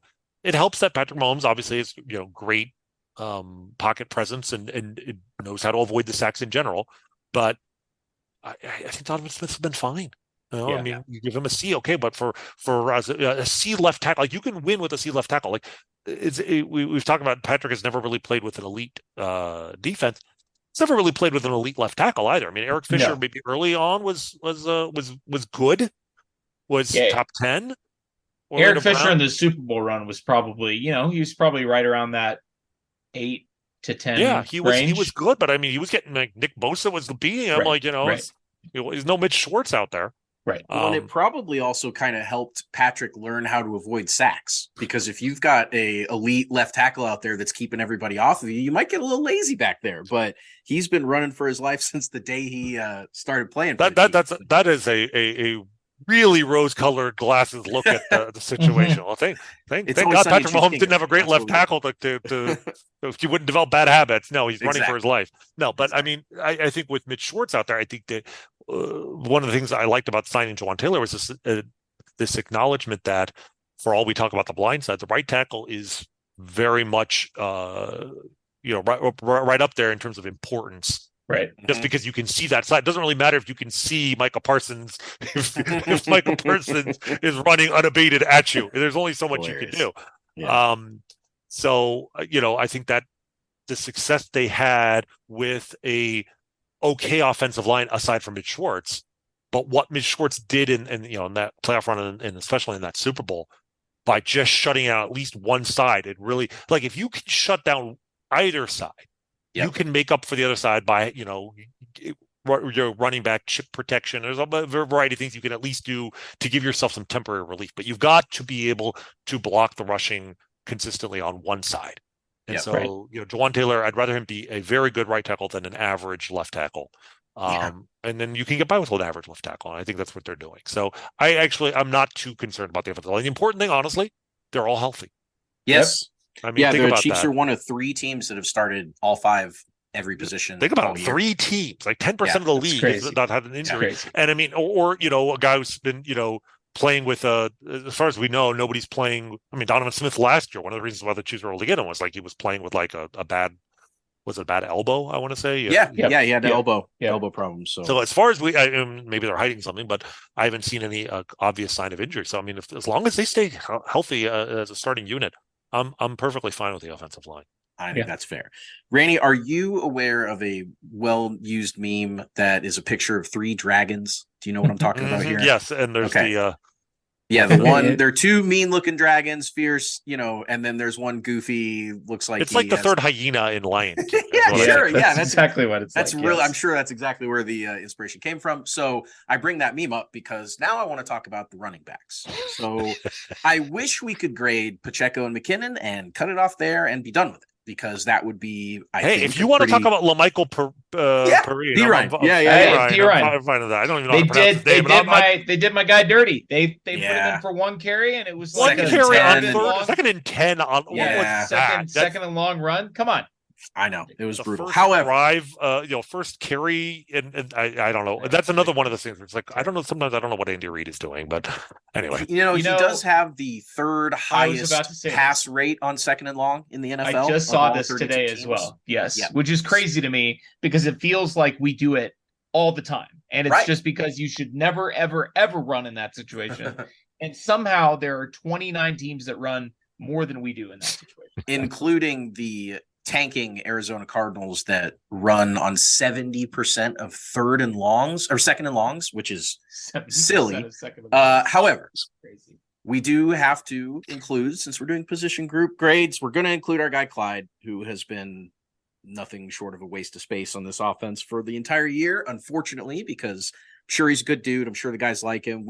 I've had a hard time with Clyde being as bad as he is because it's hard to just constantly pick a guy as the worst player on the team. Nobody wants to do it, but given his struggles, but Pacheco's, success relatively to what they're asking him to do, and McKinnon is kind of the change of pace back that's worked out pretty well, especially I think they're keeping him a little healthy for the stretch run. I'm guessing McKinnon's had 12 carries the whole season, right? Right. Which is and fine. Even his targets are down, but I think they know that they're going to need him coming up. Where are you at with the three guys that have gotten the lion's share of the running backs? I mean, I'll say B because Pacheco is really good, and that's really all that matters. I mean, sure. Part of me is just like, who cares? It's running back. It just doesn't move the needle enough for me. As long as you're not terrible there, like if you only had Clyde, it would be a problem.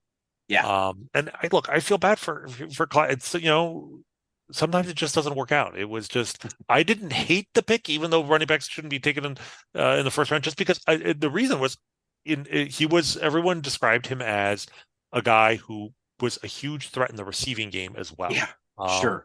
Who was the running back that Andy Reid had with the Eagles? Was it LaShawn McCoy or Brian Westbrook? Brian Westbrook. Yeah, for sure. I mean, there was some of that connection. It's just like if he uses them like that, like I don't even care if he's not a good runner, but if he can, catch 4 or 5 balls out of the backfield, and we know how AD is with the screen game, he'll be valuable. He's like taking a modified receiver with the first round pick. There's nothing wrong with that.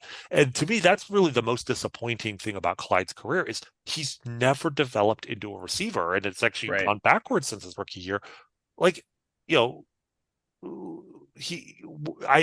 don't know where the talent was supposed to be. Like he doesn't have, top end speed, doesn't have top end acceleration.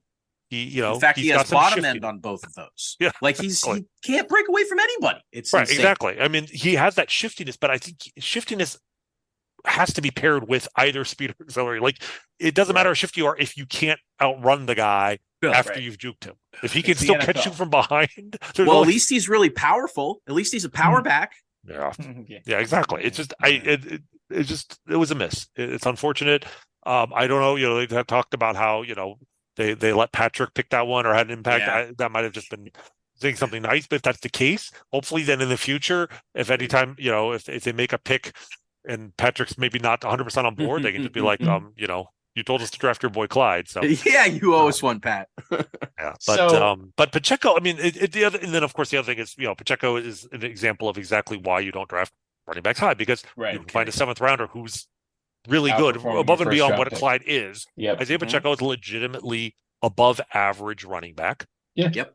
Who is learning how to catch, be that threat in the backfield, which, is great, because if the problem was last year is that when he was on the field, you had an idea of how he was going to be used. Where McKinnon's on the field, they could gear up for a passing play because he was awesome in pass protection and also a receiving threat. With Pacheco, you didn't have that last year. And I think now teams, he can be out there on all 3 downs. And I think that's really a really useful thing. Like you said, keeping McKinnon fresh as just kind of a change of pace for the playoffs. It wouldn't surprise me. Clyde Clyde didn't even know he wasn't on the roster for the Super Bowl, right? I mean, Right. really even played him. Controversially, kind of. Yeah, Right. I don't think it'd be. I wouldn't surprise me this year if controversially he's not on the playoff roster at all. I mean, Right. he didn't appear in a playoff game last year, and he probably, Boy, there's that a would good chance just he be won't too this year. They bad. certainly don't need him to. He probably shouldn't. Let's do this, Rany. I think not that I want to short any of these guys, but on the defense, you've got the defensive line, you got the linebackers, you got the defensive backs. Is there any group on the defense that gets anything less than an A or an A plus? I mean, like, it feels like every unit on the defensive side of the ball has been unbelievable. I mean, obviously, there are certain guys who have played at an unreal level in the linebacker group, Drew Tranquil, the defensive backs, Sneed, and then, of course, Trent McDuffie has just been, I mean, tied for the league lead in forced fumbles with, Myles Garrett and I think Mike Parsons, right? Yeah, Michael Parsons, I think. Similar body types, Similar body types, similar types of players. Jeez. And, of course, the defensive line going, really five or six deep at this point, Jones and Omenahu coming back playing well, George Karlaftis taking the leap. I mean, we can just kind of have a conversation about the defense, but A's across the board, right? Yeah, I mean, it's for one thing, we're an hour in, and I don't think we had mentioned the defense. It's crazy. Like, put it on play defense until now. We're gonna be here all night. But yeah, I mean, the defense. Look, team MVP right now is Spags. I don't think there's really any argument about that. And I want to give a shout out to him because, they brought him in after the 2018 season, and just him not being Bob Sutton was enough to make him like a hero in the eyes of Chiefs and fans. win a Super Bowl. So well, and then we win a Super Bowl in his first year, and it's like, okay, this is the man. This is the guy who's going to be our defensive coordinator. We're all happy with that, and it did sort of paper over the fact that the Chiefs, I mean, the defense was certainly better than it, had been under Sutton, but it wasn't like a really good defense, but it was good enough, right? We had step in the right direction. That's on all we needed. When you have Patrick Mahomes, all you need is a defense that is good enough. And they were kind of bend not break. I think they were like 7th in the league in points allowed in his first year, which is really good. But like yards, they were much lower. Right. But they've always given up a lot of yards, but better in red zone situations. But like last year, 16th in the league in points allowed. Even after this incredible draft where they got all these rookies who contributed right away, but the whole time we all kind of still believed in Spags. And there was just this idea that they haven't put in the resources. And he's every year he's like taping together a good defense from a mix of veterans and too much Daniel Sorensen, and still they managed to pull it out. So we never held it against him. But going into this year, we there was this reasonable expectation. Okay, look, if Spags is really as good a coordinator as we think he is, this really should be the year they step up, right? Because last year, they got by with a bunch of rookie cornerbacks, and Trent McDuffie missed half the season, and the fact that they were even average in what was supposed to be a rebuilding year, right? Like they won the Super Bowl in a rebuilding year, and that was mostly on the offense, but okay, they should take a step forward. This is the youngest defense in the league. Yep. So I do think it's got to be tremendously gratifying for him personally, but just for us, for people who even though the numbers didn't necessarily support it, that believe that Steve Spagnuolo is a championship caliber defensive coordinator. What we've seen from him this year, it's like all of a sudden all of the talent sort of matured at the same time, and it's like, okay, Spags, you have weapons now. Let's see what you could do with it. And it's just been a delight to see him flummox even really good offenses, right? We saw it with the Dolphins. This is the argument against Mike McDaniel and the Dolphins is, it's a great offense against bad defenses, but it can be solved. Well, if you've got you don't want to be the opposite of that on defense. You don't want to be the defense that can, beat down average offenses, but are lit up by the Dolphins being the prime example. So to see that last week gives you a lot of optimism that if they, run into, it's going to be the Bills or the Bengals, the playoffs, and of course the Eagles or Niners or Lions again in the Super Bowl. Yep. That he's going to be ready. But man, this defense is it's a testament to the incredible draft last year, just drafting in general. Like you just go back, to Willie Gay was a second rounder, and the following year Nick Bolton was a second rounder. Both of those guys, for different reasons, there were question marks, which are why they were second round picks, right? Yep. Gay was a phenomenal athlete, but was he did he really know? Did he have the instincts? Bolton had the instincts, but was he the right athlete? And Right. both of those guys have proven themselves. And then last year, obviously McDuffie, okay, they traded up and they traded a fair amount of draft capital, move up like 8 slots for a guy nobody ever saw play because he was at Washington State in college. It's like, is this guy really a shutdown corner? Well, yes, he is. He is a shutdown corner. Yes, he very much is. That was Very much. another example of just like the front office above and beyond Mahomes and Andy Reid. It's the front office, Brett Veach, and the scouts that they've got identifying this is a player worth moving up for. And that works so rarely, moving up in the draft. And to do it with Mahomes and McDuffie, I know Nate Taylor at The Athletic wrote a good article about how that went down, how they moved up, and how worried they were that the Bills would get him. Yes. With the 23rd pick, and they moved And up. how mad the Bills were that they got it. Yeah, I mean, so it was very much they were going to, he was going to Buffalo, and that's a huge sliding doors moment, and all the credit to them for identifying that. But then like Brian Cook developing this year, like Right. I know he's a safety, but I'll be honest, I did not know until late in the second quarter of the Dolphins game that Brian Cook is fast as hell. He can Yeah. move. Those I high did not knees. know that until he started high stepping down the sideline. Yeah. On the tremendous, just a poetic defensive play involving McDuffie and him against Tyreek Hill. But like, yeah, I think he recorded the fastest running speed of any Chiefs player this season. He did, fastest ball carrier. Yeah, which is unbelievable. Crazy. I mean, so he stepped up. Obviously, Karlaftis had a promising rookie year, but yeah, he's taken that step up. He's not quite a star. He's not a game wrecker, but he's like one step below that. And paired with a Chris Jones, how big that's been. But then also like credit to the Chiefs for all the free, like the way that they. It's not just about drafting; it's also about like using your free agent dollars wisely. Yep. And Tranquil, I mean, Menahu, Drew Tranquil. It's just like, Yeah. is there a better example of why the Chiefs are the Chiefs and the Chargers are the Chargers?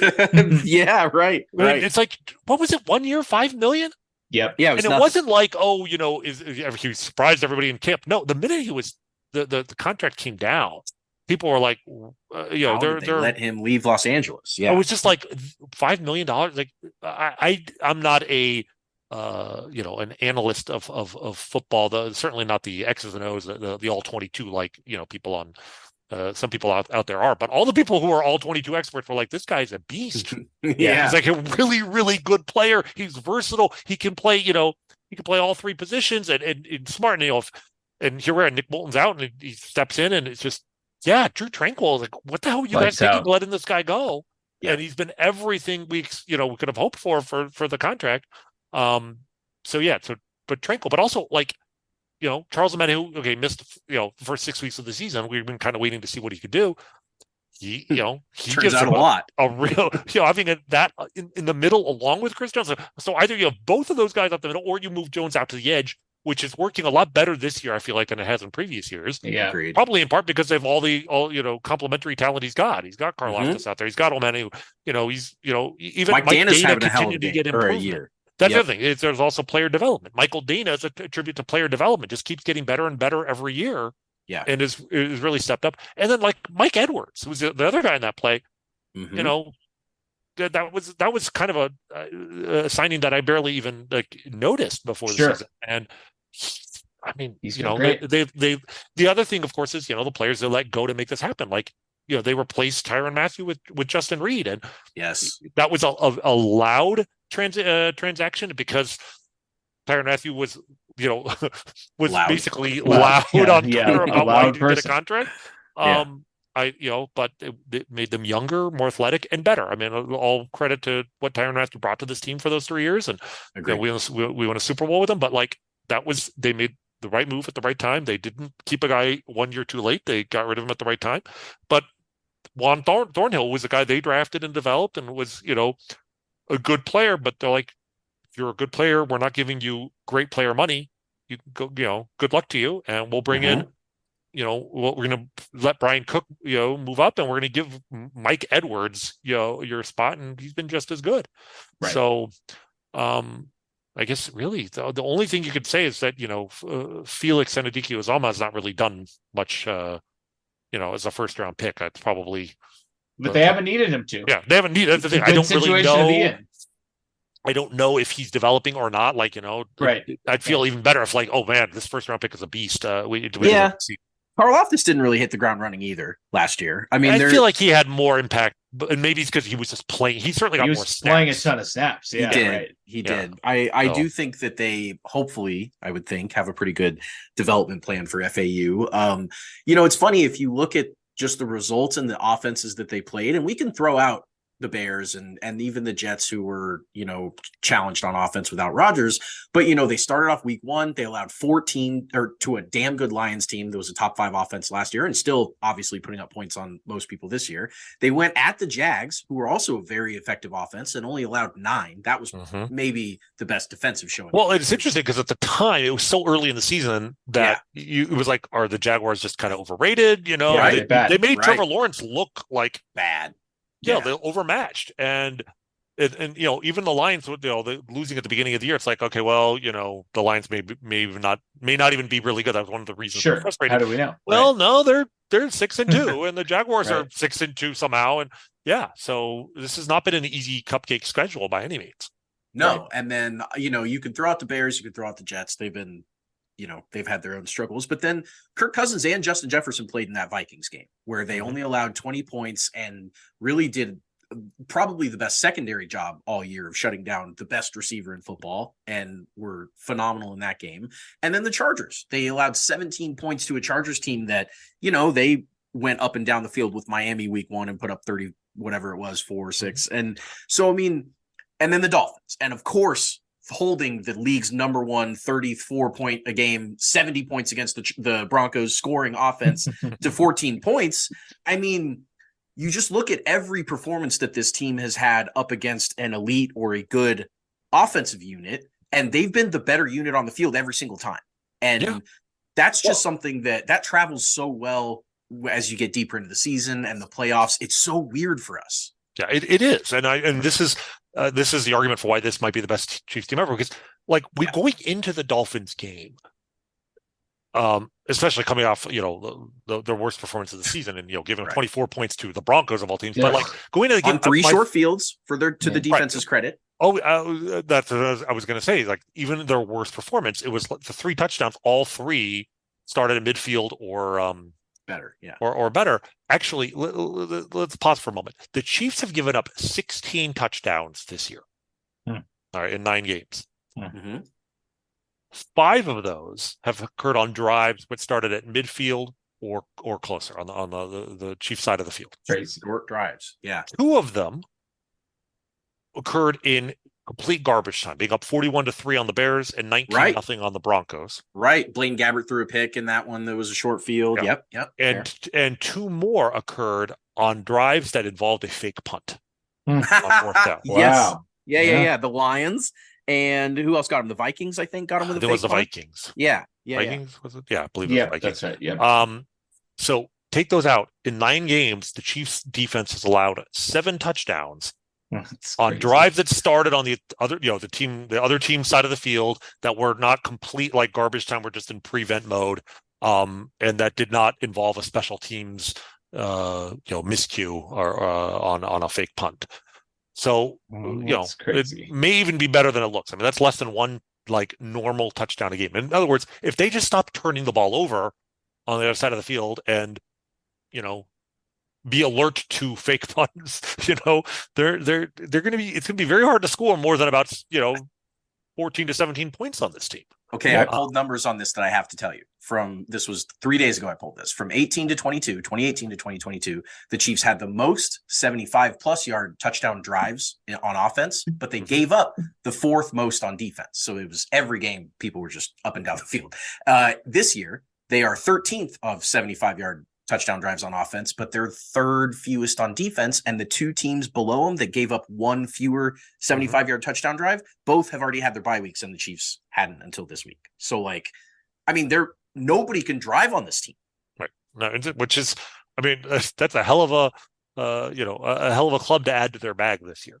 And going into that Dolphins game, I mean, that was the thing though. My thought was not, we have to come off this Broncos loss and go out there and, outscore the Dolphins in a shootout. My thought honestly was, we just need to win a defensive battle. And ultimately that's what it was. I mean, 21-0 at halftime, but it was about to be 14-7 and the defense scored those 7 points. Sure. And then, didn't score in the second half and it didn't matter. I mean, that's the thing. The Chiefs just won a game against a team with legitimate Super Bowl aspirations in which they did not score in the second. They scored 14 points on offense and none in the second half. It's crazy. And won the game against the best offense in the NFL. There's reason to be, it's been a very weird season, but I feel very good about where the Chiefs are right now. And I think we're gonna, I'm very excited to see this Eagles matchup because, it's the Eagles. It's the Chiefs of the NFC. But now it's in a way it's playing with house money. I mean, a loss will be disappointing, but if they had lost to the Dolphins and then lost to the Eagles 6-4, like suddenly you're actually starting to worry about, playoff implications and seeding and all of that.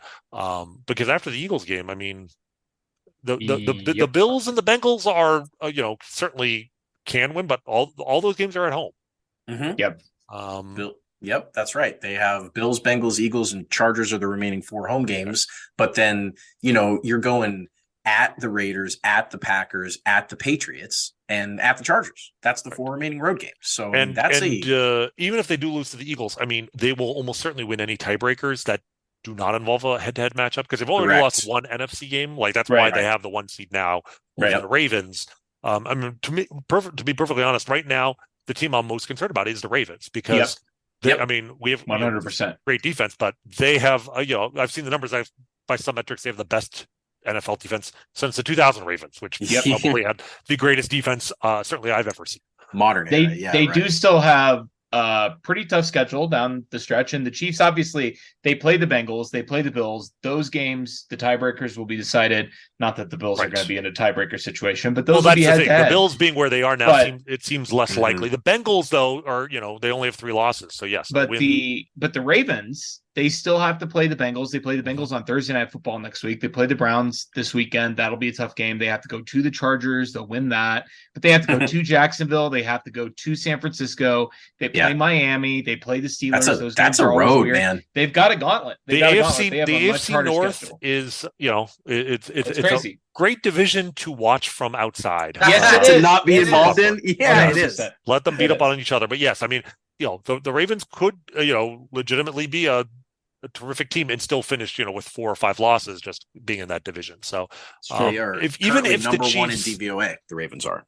Yeah. Well, I believe, and that's, I mean, they could end up being 15-2 when all is said and done. But I'm fairly confident, like even if the Chiefs were to lose to the Eagles specifically, if they run the table after that, they're almost certain to be the number 1 seed. Because 3 losses with 1 AFC loss. That's pretty.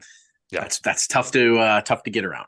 One group I did want to ask you about before we wrap up our grades is the special teams unit, and particularly, we can talk about Tommy Townsend and Harrison Butker, and then I guess the return group because we have already mentioned that group. Bring back Montreal Washington. I just want to return to sanity. Yes, I love Montreal Washington. Good. We talked about him a lot when they brought him in there, and he kept running forward when he caught the ball, which is really fun and exciting for a punt returner to just go forward when they catch it, and then also catching it is really fun and exciting. I can't believe Chiefs had a guy that could catch punts, and they went ahead and put him to the practice squad. But I digress. How are you feeling?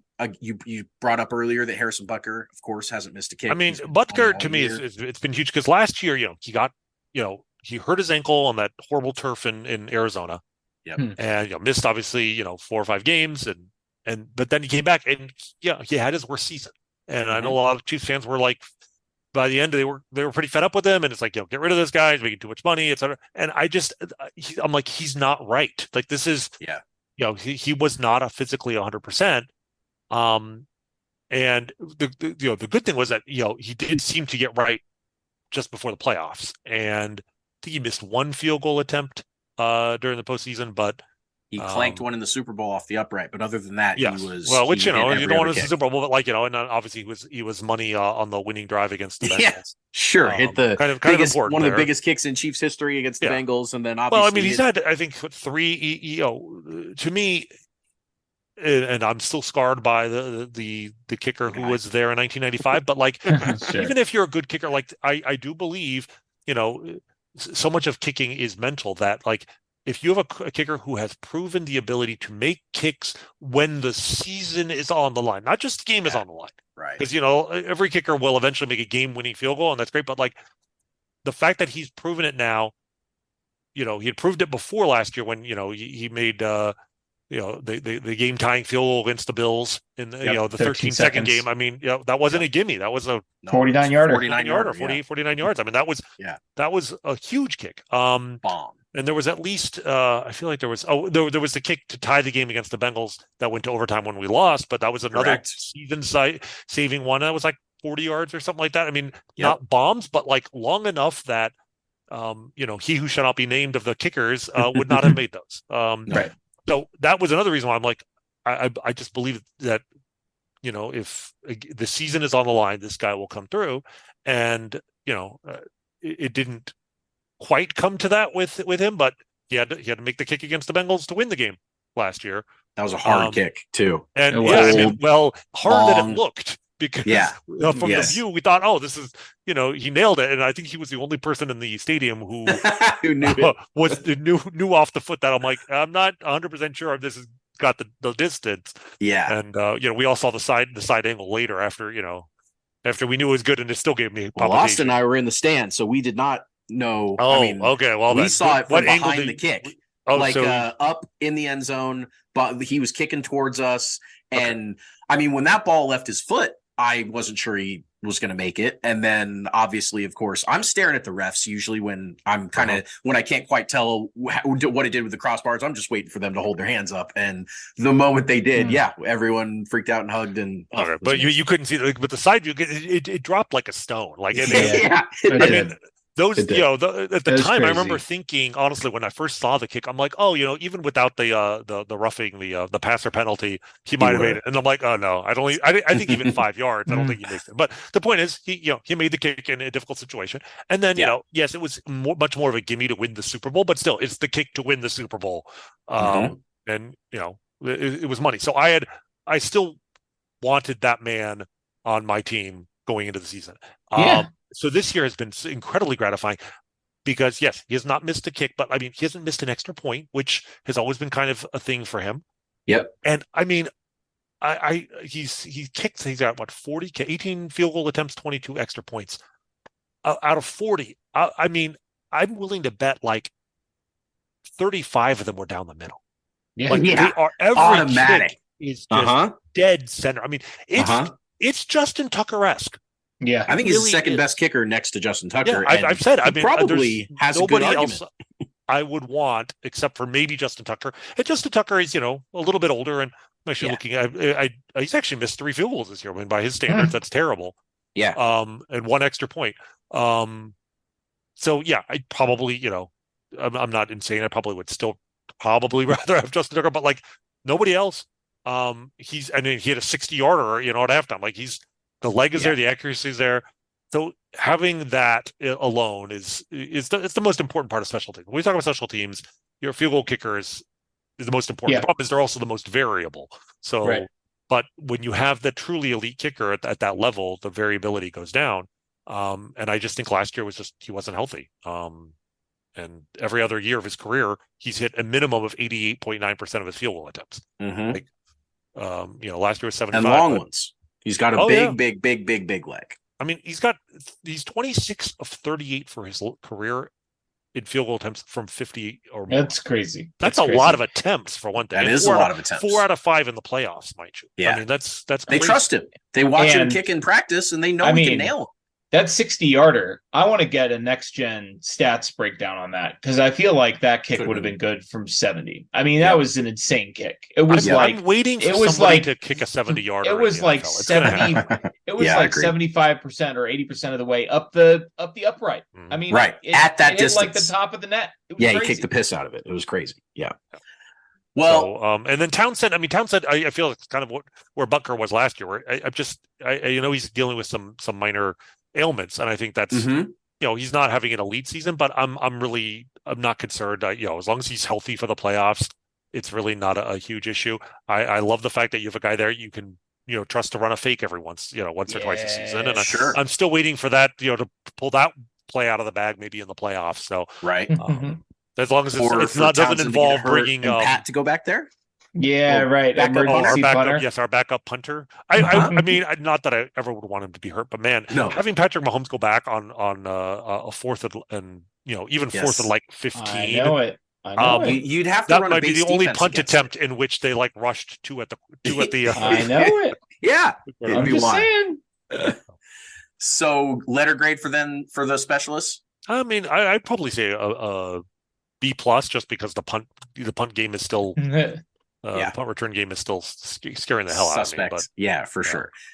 Well, to recap those grades, then, just so this is the freak out moment for Chiefs Twitter right now about how this team is doomed and they're never going to be able to win. We've got A minus, D, which everyone knows about, B, B, A, B plus for a GPA of 3.25. I mean, that is that'll play.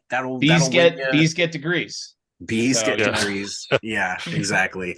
If you could drop one of your classes, that would make it. Of course, we probably should drop wide receiver. Yeah, well, I was going to say we probably should give a tight end grade. I mean, Sure. Travis, his yards per target is the lowest of his career by a tiny bit, but he's actually on pace.